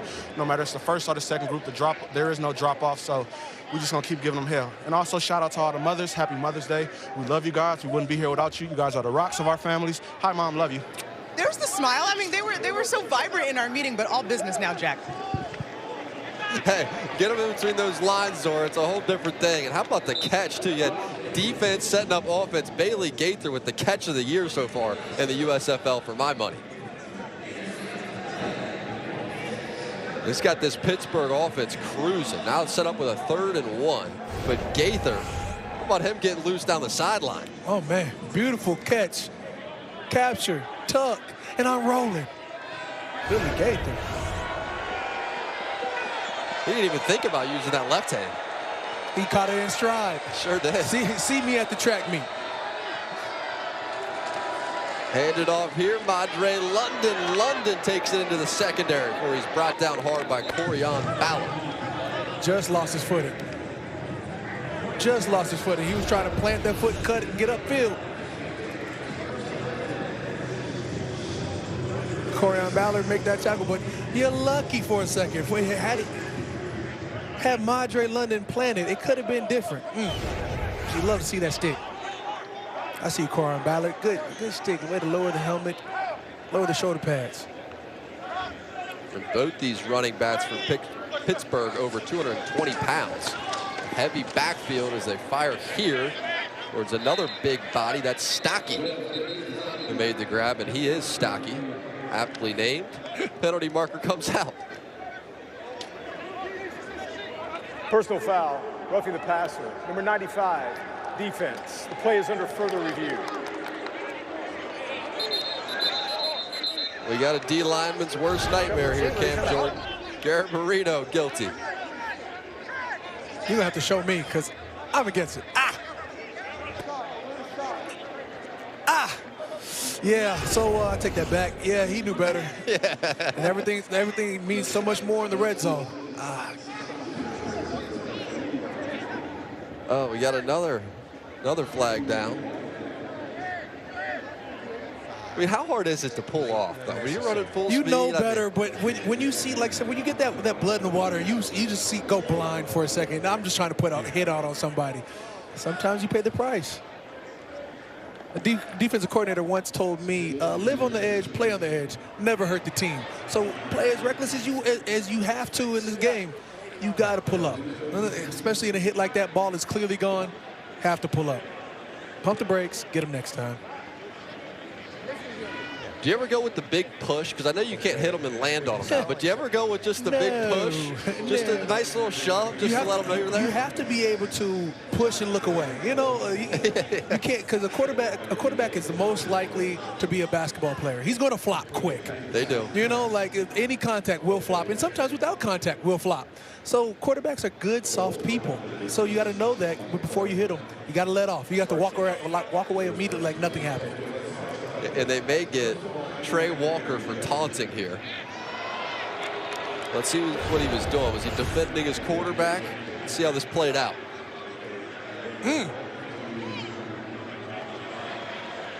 Trey Walker, what you doing, big fella? What you doing? He's going to jab somebody? Don't poke a bear now. Walker Palmore is 320 pounds. That's not the fight you want. 5'11", 180, getting in the face of 6'3", 320.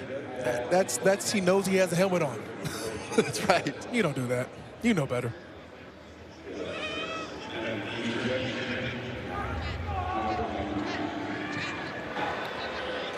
Correct. Mike Pereira's taking his time with this, whatever's going on. They There got are to two play over fouls the on the play, jumbotron. both by the defense. Personal foul, roughing the passer, number 95. That penalty's declined. After the play was over, unsportsmanlike conduct, number 99, half the distance to the goal from the end of the play, and number 99 is ejected. First down. Wow. Wow. So forget about Trey Walker. It was Walter Palmore they were more upset with, and now Walter Palmore has an early end to his afternoon. Yeah, we see the Trey Walker situation. What did we miss? Oh, they're always going to catch the second man in for some reason. I thought they were dapping up right there for a second. They were making it cool, and then he gave him the little shove. Was that all that there was in there? Oh, I mean, he's a big fella, and he gave him a little shove there. And you saw Walker move backwards. I think that's like one of those double technical situations, but what do I know? Here's Williams up the middle here and takes it to the 6. 55 Trey Williams was psyched out by the possible reverse there. That's right. Got him stuck in the sand. That's good misdirection right there. And Walter Palmore, he's a 2-year starter for Michigan defensively, so it's a big loss, especially when you get down here in the red zone and these big bodies at running back. In a tight game like this, you can't lose your cool, no matter what happens. Here's Williams, and Williams held the football, and down goes Troy Williams. Breland Speaks is having a monster game, and it continues. I'd like to say, who hit him first? Was it Breland Speaks or was it Levi Bell? Oh, that's a split him. See, I'm okay with that one right there. The way Speaks knocks 68's hands down, comes around the corner, bends. Love to see it. Then you have Levi Bell on the opposite side. Meet me at the quarterback is what we always say. Textbook. 3rd and goal.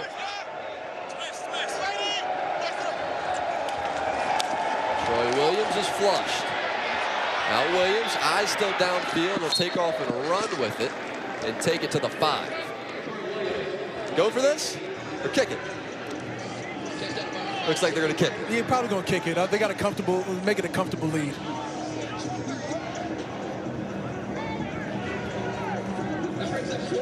We got 3 sacks on the board now for Breland Speaks, and that was really where this drive stalled. Going to bring on Chris Blewett, and Chris Blewett has been amazing since becoming a Pittsburgh Mauler. 9 for 9 on field goals. So when they can't score touchdowns, they bring on Blewett, and Blewett is through it. 10-point lead. Pittsburgh Maulers. Best we've seen them play all year. 10-point lead. Chris Blewett on to send it deep, and it has been Reggie Corbin back deep to receive. Best playmakers for Michigan. He's back deep again.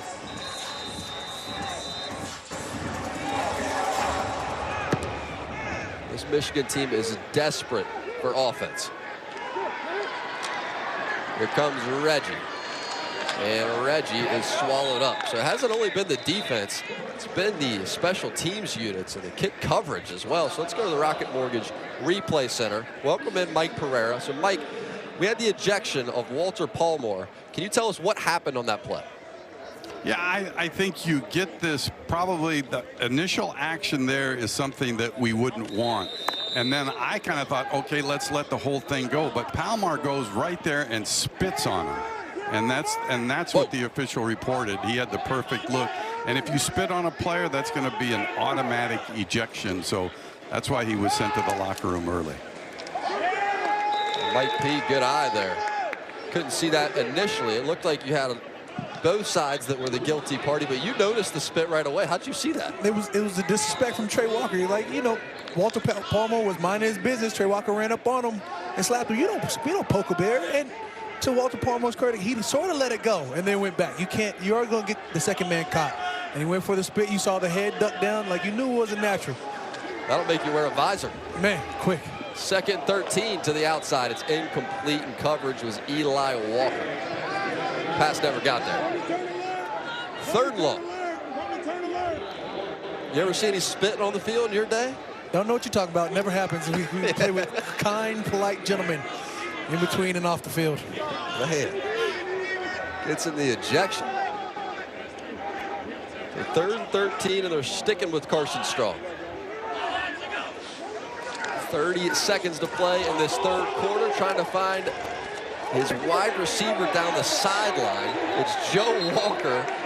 Been one of the great matchups we've seen all year long. Mark Gilbert over there in coverage. He was guilty of a pass interference earlier. The exception of that, he has dominated the entirety of this game, and that matchup's been with Walker all afternoon. It's been that, exactly that, a battle. Getting handsy, but it almost pass looked interference. like Mark Gilbert was in position to snap 15-yard that. penalty and an automatic. Can't get first handsy. down.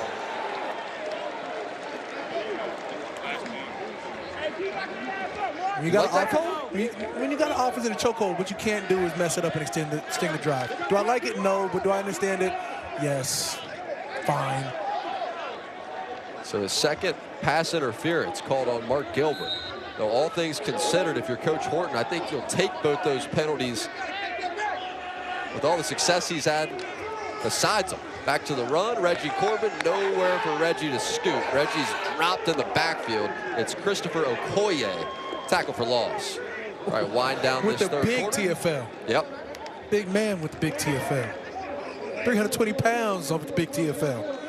So it's Sakapolu, it's Boogie Roberts getting all the credit. But Terry Vector, Christopher Okoye, Malcolm Howard, Nazir Player. It's been the entire group. It's a party. It's a party. And Bailey Gaither said, get me involved in this thing. Pittsburgh, they're cruising.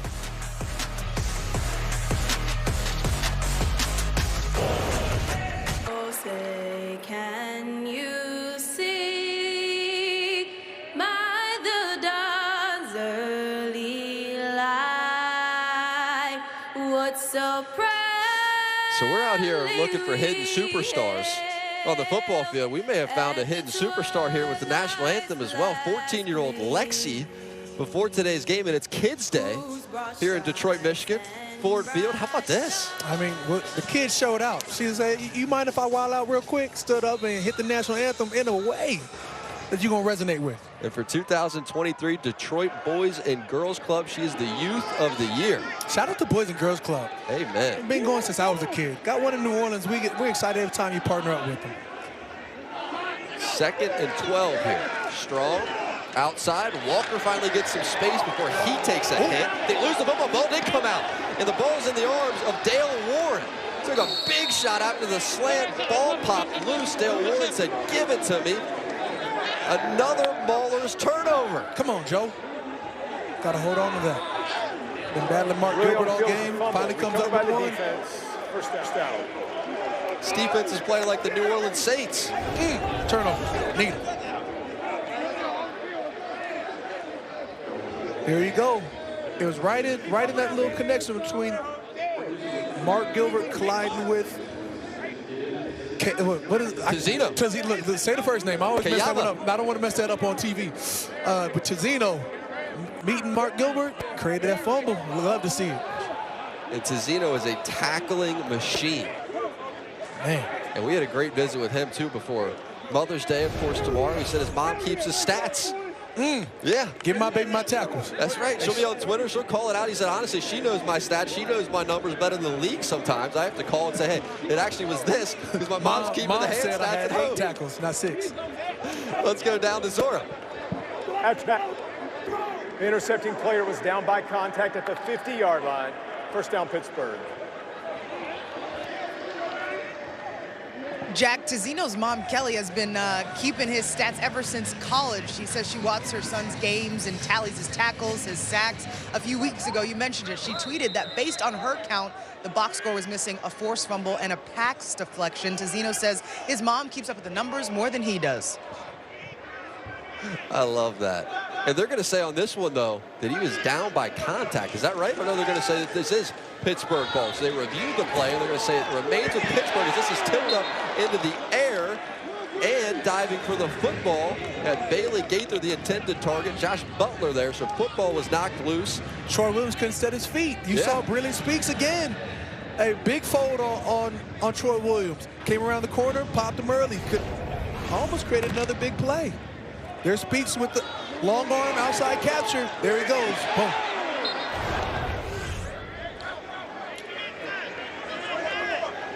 Speaks has been a star. Playing lights out. Williams hands it. Roshek. Pittsburgh trying to inflict some damage here. Did he lose the ball? No, but he's going to lose a yard. Saw the Panthers ripping at the football. This game, Breland Speaks has come alive.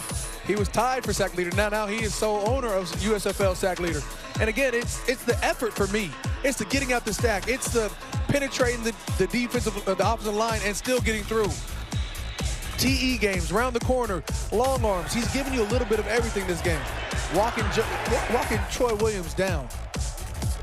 There he is on the outside edge. Again, here you go, long arm, outside capture, be able to bend, turn, and get part of that sack. Breland Speaks is doing it all this game.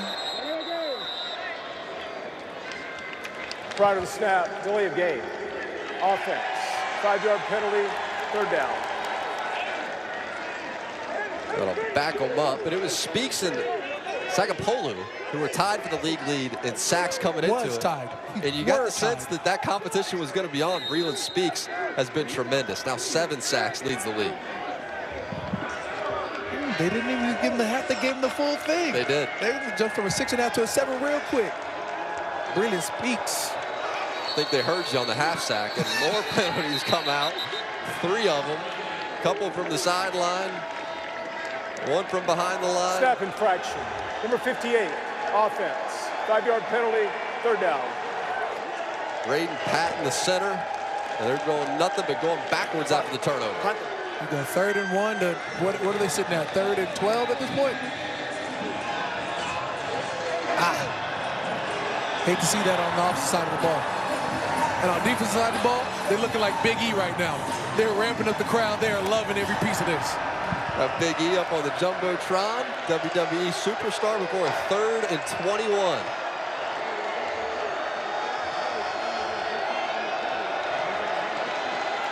Quarterback draw. Williams up the middle with it. Williams makes 1 man miss and takes it out across midfield. Going to set up 4th down. This may be a little outside the range. I know he's good from 60. Here comes the punt group. Just inside Panthers territory. Matt Mingle on the punt. It'll send it deep to Ishmael Hyman.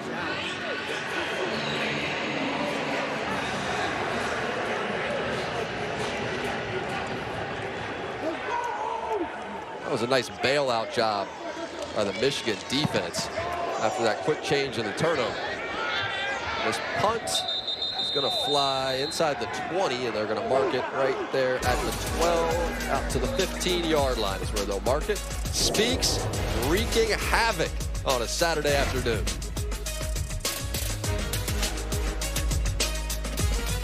Happy Mother's Day, Mama. I love you. Love you so much. All the mothers out there, love y'all. Keep going, keep doing what y'all do. My dog right here, Levi, he just got here this week. God bless y'all. He already got a sack. That's what I'm talking about. We work real fast. I like him. That's my dog. Breland Speaks. He deserves that FaceTime. Absolutely. Happy Mother's Day to all the mothers out there, especially, you know, mine. That's right. Coming up tomorrow, 1st and 10 here from the pistol. They're going to keep strong in the game, and he's looking downfield and with plenty of time looking towards Walker. Good snap. Was Walker able to hang on to it? Yes. Tough catch made in traffic to Zeno and Gilbert, both there defensively. Nice hands catch by Joe Walker. Step for step, Mark Gilbert's there. Joe Walker came down with a heck of a catch. 4th quarter, 10-point game. Michigan has to play with some pace. Give it to Stevie Scott, and Stevie Scott has no room to go. Can't even get back to the line. Don't run. Boogie Roberts, who was over there on the sideline, playing essentially a perfect game, and he was still upset, still wanted more out of his defense. Wanted more from it. I already squeezed the juice and I want more.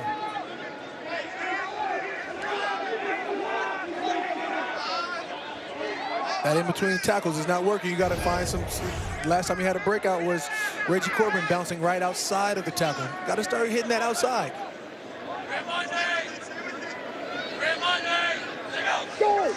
Second and 11, Strong into coverage. Couple defenders on the spot. Tizino has been all over the field. Tarpley was there to combine and break that pass up.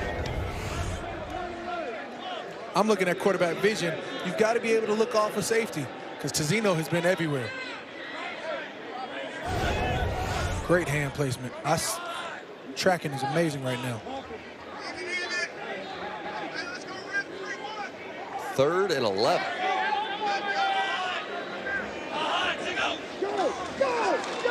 Strong steps up in the pocket, trying to get away from the rush. What a throw he made right down the sideline to Ishmael Hyman, who had his feet in bounds and picks up that first down, working on Keith Gibson. I'd like to see Ish get re-involved in this offense. He started off early, and you knew what he was doing. He sort of hadn't been looked at a lot. It's time to get him back into the offense. Toe drag swag. Gotta love it. Thing of beauty. 3 catches for 35 for Ish. They're strong. Looking deep. Receiver has a step, and they just missed another one. Joe Walker had a penalty marker come out. Every time Walker has won, the throw's been just outside of his reach. Carson has to know it's okay to check down.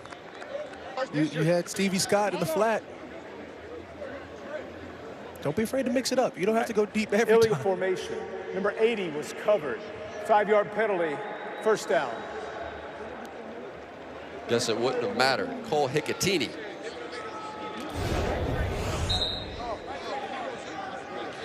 Sagapullo has been creating havoc himself just quietly because you got not 1, 2, you got a third hand on him. There's 2.5 people on Sagapullo every play. That's what it takes to command. Would I call it a hold? I'd say it's an aggressive reach for offensive line. Strong to Stevie Scott, setting up the screen, and Stevie Scott is upended by Tornado. That time he went to Stevie Scott. Look, you see Bryce turning in on that tackle. Stevie Scott trying to lower that hammer. This has been the most impressive defensive performance by any team I've seen all year out of the Pittsburgh Maulers. I'm assuming it's a norm because those guys are eating. That's how you play as a defense, as one collective unit. Just nothing has been easy. Strong, trying to step through and nowhere to go. He's right on cue. Christopher Okoye. I mean, this offensive line, they are eating them for lunch. As a defensive lineman, you say you love a smart quarterback because sometimes those smart quarterbacks will hold on to the ball, try to make a right decision. Those right decisions can end up hurting you because they take a little longer to make. Got to have a fast right decision, not a slow right decision. 3rd and 20, better be fast here. Strong, forget about it. Again. Got a hold of him, Terry Beckner, and Terry Beckner. His monster day continues. Take your pick. Pick your poison. My goodness.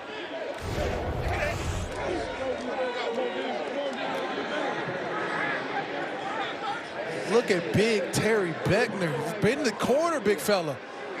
You know what? You love to see that finish, too. Not only do I got a hold of you, let me suplex you, show you what this power is really about. The D-line on both sides has just easily been the most effective part of this game. Giving the business to Sean Pollard that time. He's the leader of the offensive line. This time drifts inside the 20 on the punt. Is there such a thing as a leader on the offensive line? Maybe that's a biased opinion. 10-point lead, 420. The father-son duo on the Maulers roster. Of course, head coach Ray, his son Jaron up in the booth as the defensive coordinator. And think about this, receiving the game ball after your first win in the USFL is special in itself. But to get that game ball from your son, describing it all left Coach speechless during our calls this week. He paused and called the moment emotional, elaborating on how he would do this job for free if it meant that he got to watch his son in action. The players could tell what it meant too. This video that was actually taken was by Boogie Roberts. They got it all on film, just an incredible moment, not just for the coaches, but for the whole team as well. Sure is, Zora. That was week 3 when they beat Philly, got their first win of the season. That was one of the biggest reasons that Ray Horton came back to coach this team, being able to work with his son. Now Williams, who's flushed, and Williams loses the ball. Ball came out. Was he down first? Michigan Panthers say no. Breland Speaks dives on it. Now the refs trying to figure it out. And they're going to say this is Michigan Panther football. They needed a turnover in the worst way. Really on the field, it's a fumble recovered by the defense. First down. Man, we talk about the effort, the hustle. You got Troy Williams trying to make a play, extend out, and he's slipping. Ball sort of pops out, but that's a close call. Didn't slide, though. Didn't slide. So, ball was technically out. Wasn't touched. Braylon Speaks comes up with it. It wasn't touched. Interesting to see how they rule that one. Oh, this is Mike Pereira time to shine right here. Didn't touch, elbows down, ball pops out. After further review, the ruling on the field stands. First down. All right, Mike Pereira. So he didn't give himself up. Walk us through this play. Well, it's the whole notion of the ground can't cause the fumble, right? But yes, it can if you're not touched down by contact. And he's diving forward. He's not diving feed first. So it's a live ball. And since he wasn't touched down, it's a fumble and a recovery by the defense.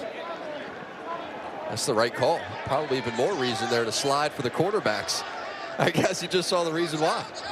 How about that? So a massive play in this game, and all of a sudden, the Michigan Panthers, who had no life, get a spark.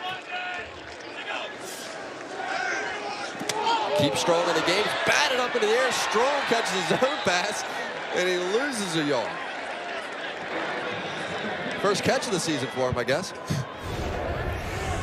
D-line, look, D-line starting to get that push. They smell blood in the water. They've gotten home so many times.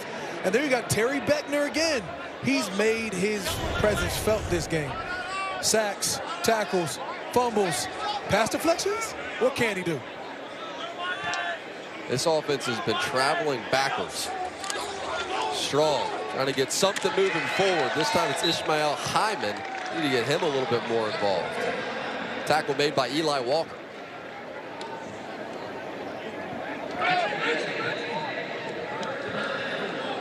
Third and 4 here.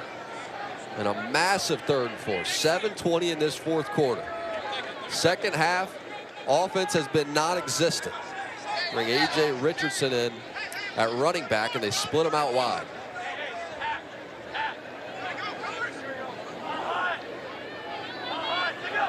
From the empty.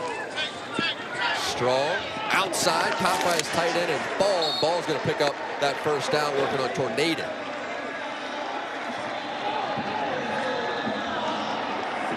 And you got a big target, you got to trust your big target. Ball going towards the sideline. Go ahead, feed him. If he breaks 20 is one tackle, you're on and up. You got to enjoy that size matchup.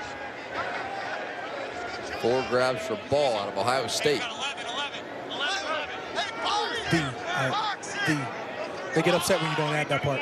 The Ohio State. Reggie Corbin back into the game, and the Reggie Corbin gets the carry, but this defensive front, I mean, they are just destroying everything before it starts. It's Nazir Player. He's the speed option. The power doing their job inside. Here comes Player. We were expecting big run game this game, especially from the Panthers offense. But Mahler's defense has been exactly that, mauling their offensive plays. Any run has been stopped. Strong. Trying to throw for him. He had Reggie Corbin, thought about it initially, and then finally comes back to Reggie, who's able to keep his feet in bounds and pick up just about 3. It's got to be a good feeling as a defense, though, when you know you just got their number. Stat game. Now you're literally just racing your own teammates. I'm going to get here, I'm going to get here. You talk to your linebacker, I'm going to be in the backfield before you can even touch it. That's what it's felt like. Confidence is extremely high. Stat game. 3rd and 8. Panthers trying to get some stats on their side. Strong. End zone. And that's an interception. Picked off again. It's Tarpley. And Tarpley's going to bring it out. Oh, and he's still moving. Here goes Tarpley, still on his feet as he crosses the 35. He cut it back inside. Now getting chased down from behind, still on his feet. It's a punt return. He's out of gas. Needs a gas station. And there he goes. Down. He was initially, I thought it was Joe Walker. It was Trey Quinn. Oh, my goodness. As if the offensive line needed more embarrassment. He made them all miss on that return. The defense been balling. The Tarpley is clearly tired. Hit him to the sideline real quick. Hey, pat my man on the back. Say, hey, we're going to have to go out for at least one more series. Get some air in. Man, Tarpley has a great pick in the end zone. Takes it out. Oh, you think he ran out of bounds? I think not. Let me show you this footwork. One step, one plant, starts going home, starts the horse race. And there he goes. Another plant. Trey Quinn comes in for the tackle. Tarpley showed some footwork. We like to see it. Get me home. I thought he was going to pitch the football there for a second. He ran out of juice. No, you just, after that first plant, you knew he wasn't pitching. It was his glory. Here we go. Flip this one to Isaiah Henny. He's swung out of bounds by Sean Mahone. Pittsburgh, though, this game, I mean, this has just been from the very beginning. Offensively, Troy Williams has been great, but really the stars of this game have been on the defensive side. You think about Mark Gilbert, what he's done in the secondary. Now Tarpley gets a pick with a long return, and everybody on that front seven making their mother proud one day before Mother's Day, that's for sure.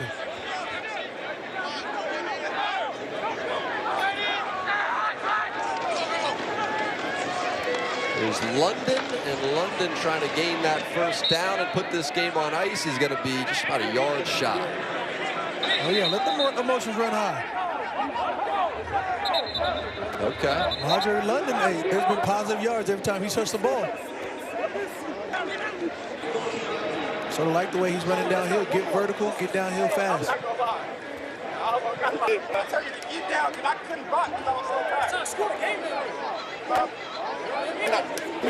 Told you, he wasn't going to pitch. He wanted to score. He did. After that first plant, no, there is no pitch. It's me now. By the end of the return, as you got a timeout here, it's going to be a timeout for Pittsburgh. Their first of the half. And we'll take a break in a 10-point game. And Pittsburgh trying to get win number 2 of the season, under 4 in the fourth. So the All-State quarterback comparison. Pittsburgh, really one of the biggest stories in the league. They have found their quarterback. They found Troy Williams, couple games under his belt now. The numbers today has really been amazing for them. They've been looking for quarterback play for a long time, and that quarterback comparison brought to you by All-State. And we've seen Josh Love, we've seen Carson Strong, and really it hasn't mattered much who's playing quarterback for Michigan. Offense has been struggling. 3rd and 1, hand it off and go get that first down. Think about this defense, though. Koye's got a sack, Howard's got a half sack, Player's got a half sack, Beckner's got 2. He's got 2 forced fumbles as well. Pass deflection that could have led to interception. My goodness, 9 tackles for loss. Okoye has 4 of them. The D-line is showing out on the Mahler side, but you have the star of the pride with Big Beckner. I love to see it. And Christopher Okoye in the backfield as well. Boogie Roberts dancing back there. Seems like Boogie Roberts has won on about 95% of the snaps. Man. Here's Williams. He's going to run. Williams to the outside. You see what he has brought to this offense. He's going to put this game on ice with a rushing touchdown.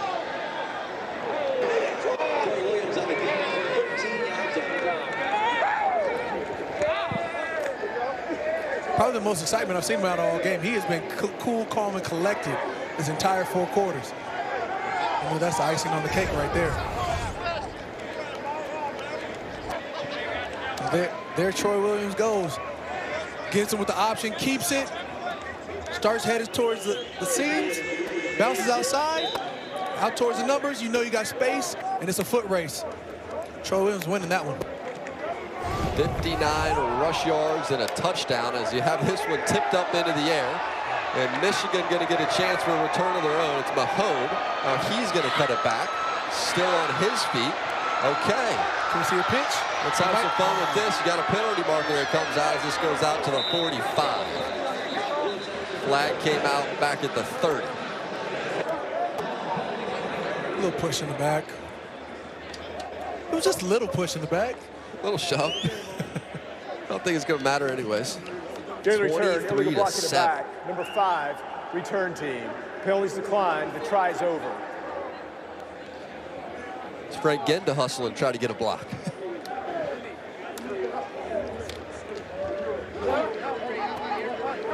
And this crowd's stunned. You know your team needs it by any means necessary. Frank Ginneman out there playing his heart and soul out on the field. Let's go down to Zora on the sideline. Troy, we've seen the arm today, but you went to the legs on that one. What's the comfort in that area?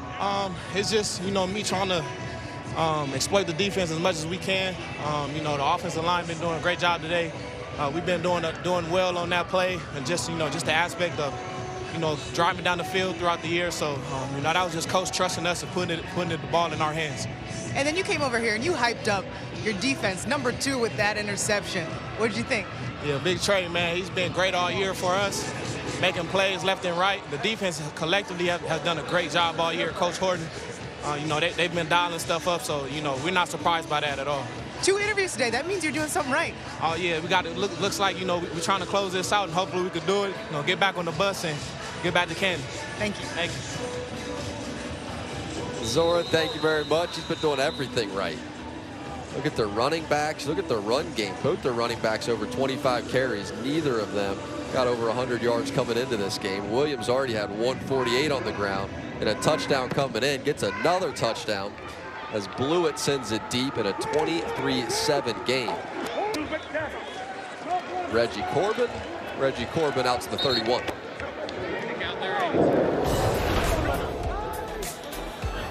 Defense has been going absolutely insane. Federal even, from Boogie Roberts to Christopher Okoye to, what in my mind, the player of the game, Terry Beckner Jr. has had a heck of a day. There's been TFLs, there has been sacks. You know, Nazir Player being one of those guys coming off the edge. I mean, Olivier Savapulo, we knew was a monster, and he's created nothing but pressure, commanding double teams. You talk about even, you know, I'm gonna mess up this name every time, but Kayava Tizino. Drilled it. The man part of the defense, the defensive line, the front seven, even the safeties involved have been everywhere this game. See this one thrown out of bounds. What have you liked specifically from Beckner, though? What can't you like about Beckner? He's a guy who you've seen on the edge just a little bit, but you see him in the middle, getting that pocket present push. You've seen power from him. You've seen finesse moves from him. You've seen him be spatially aware of where he's at, bending corners as well as getting hand on the ball. Personal foul, roughing the passer. Terry Beckner has put together one heck of a game. Under further review. They're going to get Vaughn Taylor that time, but Beckner, 7th round pick he was in 2019 by Tampa in the division. That was his, like that was sort of his fault. You go to Tampa, they don't know what to do with a good player. So he said, well, you know, they have to go like other places to grab good players. The Tom Brady's, you know. Yeah, it's working out in Pittsburgh. Yeah, the Jason Pierre-Pauls. They have to go find the Ndamukong Suh, whatever, Akeem Hicks. Like, they got to go find other good players. Draft them out. I don't know if I'm trusting them there. Yeah. I think their quarterback's like Kyle Trask or something this year. I think it is too. They're in transition themselves. Here's Strong. Steps up and through. Down the middle of the defense, he's looking for Ball. Marcus Ball is tight end, and he overshot him. Still dime. So Pittsburgh defensively, you got the 2023 numbers, and then you got what they have done today. This defense has just been off the charts. Give credit to Jared Horton, defensive coordinator up there in the booth with the walkie-talkie, phoning in the calls. He's been great. As a player personally, if I'm Braylon Speaks, I'm having a heck of a game, and everybody's matching my intensity. Braylon Speaks is having, bar none, one of the greatest games you're going to see this season. And then you got Terry Beckner on his heels. It's been a defensive line competition. I love it. It's Trey Quinn. Who can't love it? Hop to him. Defensive line, we're the best. I mean, they're the best. There we go. Box on in. This has been the worst rushing performance of the season for the Michigan Panthers. This has been the best defensive line play on both sides of the ball, but definitely for the Maulers. Definitely for the Maulers. Trying to get another sack here. Boogie Roberts pushing inside. Here comes Strong. There you go. On the scramble. Ooh. Strong's going to lower his shoulder. Take out a little of that frustration on Mark Gilbert. And Gilbert has been giving him the business this entire Saturday.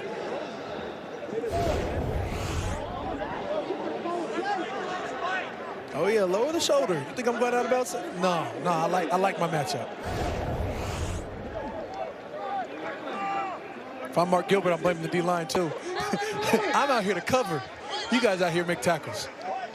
The combination of those corners and that D-line This Pittsburgh team with a quarterback now in Williams could be capable of a special second half of this season.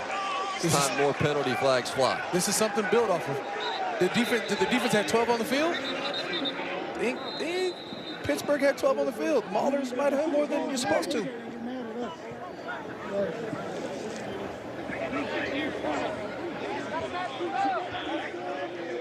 How do you cover 11 with 12? Had 12 on the field at least 4 times. It's going to take us to the 2-minute warning, whatever the case is. They sub 2 guys.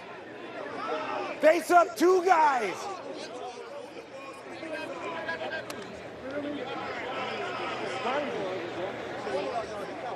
Everybody, please back up, please.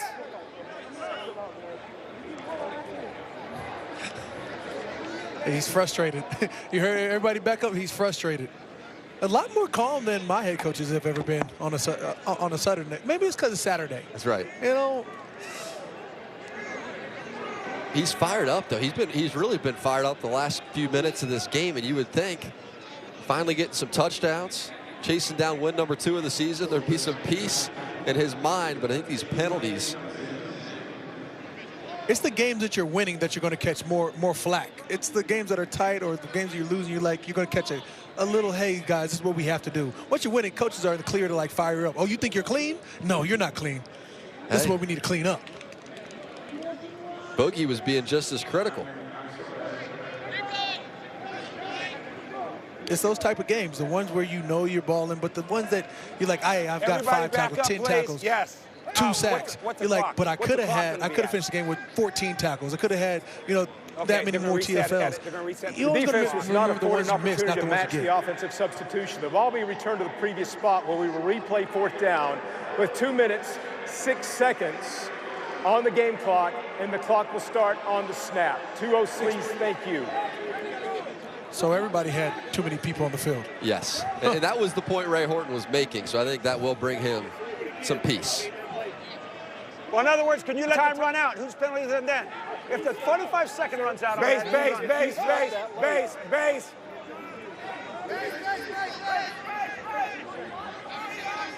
Be a 4th and 1. 2:06.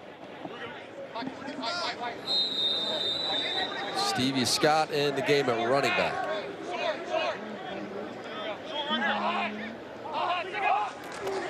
They're going to give it to Stevie Scott. Makes the first guy miss, and he got close to that first down line. Did he get it? Initial spot looks like it's going to be a little bit short.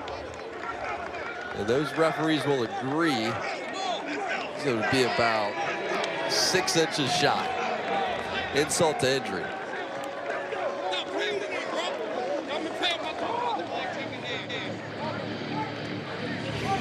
Defense! Before Stevie Scott could even get out the backfield, you had 2 defensive linemen in his face.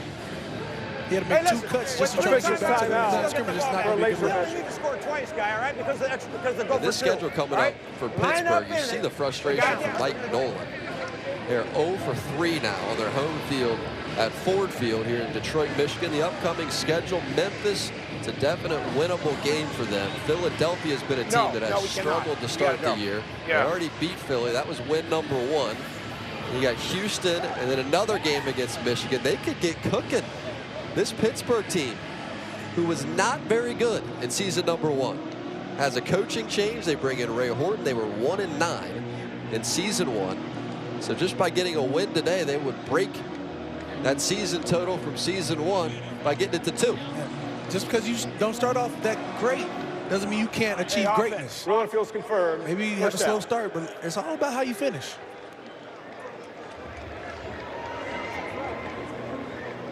I'll call a timeout potentially if the clock's moving, all right? If the clock's stopped, then obviously I won't. So 1 play, take us to the 2-minute warning.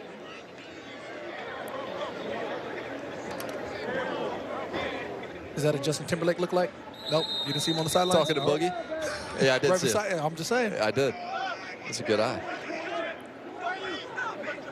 Troy Williams take the final snap here, gives it to Groshek, and Groshek out across midfield. To the 2-minute warning we go. 23-7 game. This has not been close. Not been close from the beginning. Pittsburgh is hot. Time now for today's Player of the Game, brought to you by Simply Spiked. Say players of the game, because it's the whole D-line, but it's Terry Beckner. Terry Beckner was a focal point of this game. 2 sacks, a pass deflection, 2 forced fumbles. But you got guys like Payne here. You got guys like Olive Sakapulo. There's nobody on this defensive line who did not eat tonight. You're talking about Big Boogie Roberts in the middle, Christopher Okoye. What didn't happen on this Maulers defensive line? So play of the game, Terry Beckner and defensive line. Trying to imagine that film room this upcoming week for the Michigan offensive line. That's going to be a long meeting. It's going to be a short meeting. It's going to be quite short. It's going to be. They might not even look at tape this week. It'll be get your stuff together. Timeout. And we're going to figure this out together. Their first of the half. Timeout here. Please reset the game That's clock interesting to because Michigan 153. in week number 30-second timeout. Their team really that struggled last year as well. They have a coach change. They bring in Coach Nolan. It was Jeff Fisher who was their coach last year. And in week 1, it looked like the problems had been solved. And they found a quarterback in Josh Love, and he goes off, and he has a historic day in the USFL. And it just has not gotten back to that. You wouldn't really expect that you would play your best in week 1. There's no preseason. You know, you're coming right off camp. They looked great, and these other teams have just caught up. You know what? That's where I posed the question. I think I posed it earlier this game is, when you're changing out quarterbacks, does that affect not only the continuity or just the even levelness, but the confidence of so-said quarterbacks? When you're out for a quarter, you're out for a half, you're being inserted. How do you find the flow and ebbs of the game if you don't catch the rhythm and movement? If you like, you on the first or second mess up, hey, come ride this pine, big fella. Guys, sometimes you have to have that talk.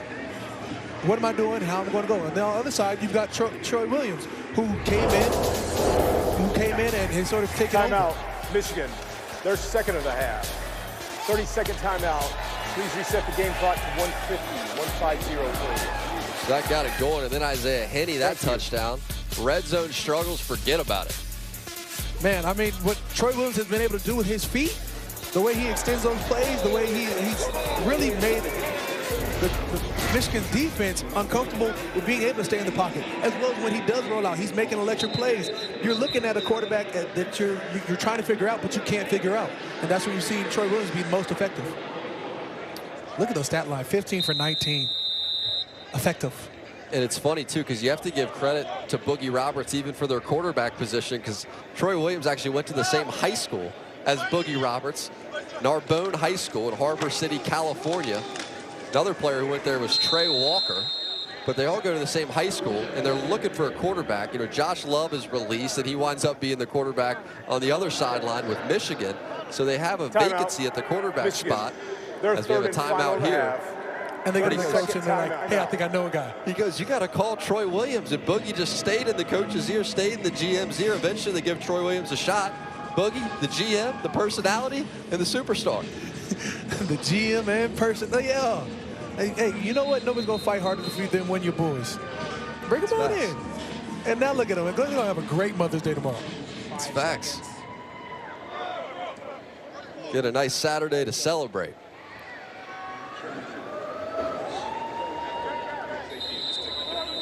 So 2nd and 9, Pittsburgh just trying to run this clock out. Michigan now out of timeouts.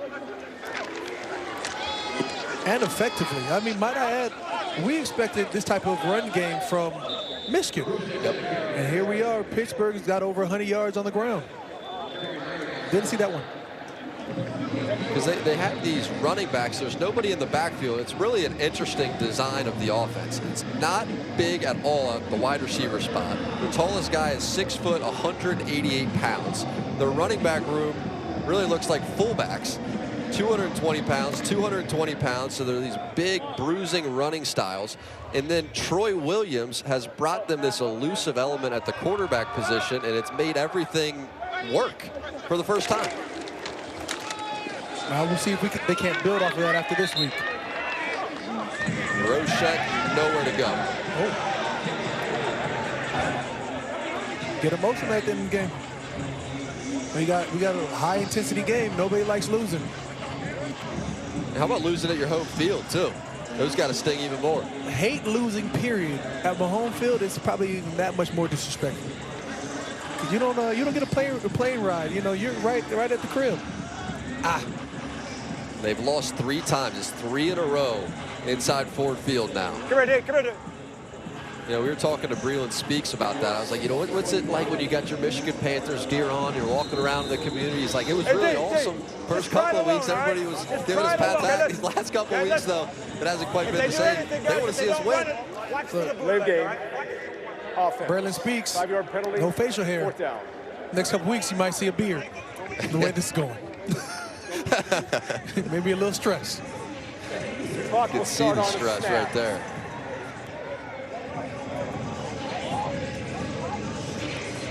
He did come to play, though. 3 sacks on the day. Oh, he said, hey, put it on us, put it on defense. He did his part. Label coming off of his jersey. He clearly been held plenty of times. Neck roll, he out there playing old school football. Love to see it. So 4th and 10, Matt Mingle on the punt, and Taylor is back deep for Michigan.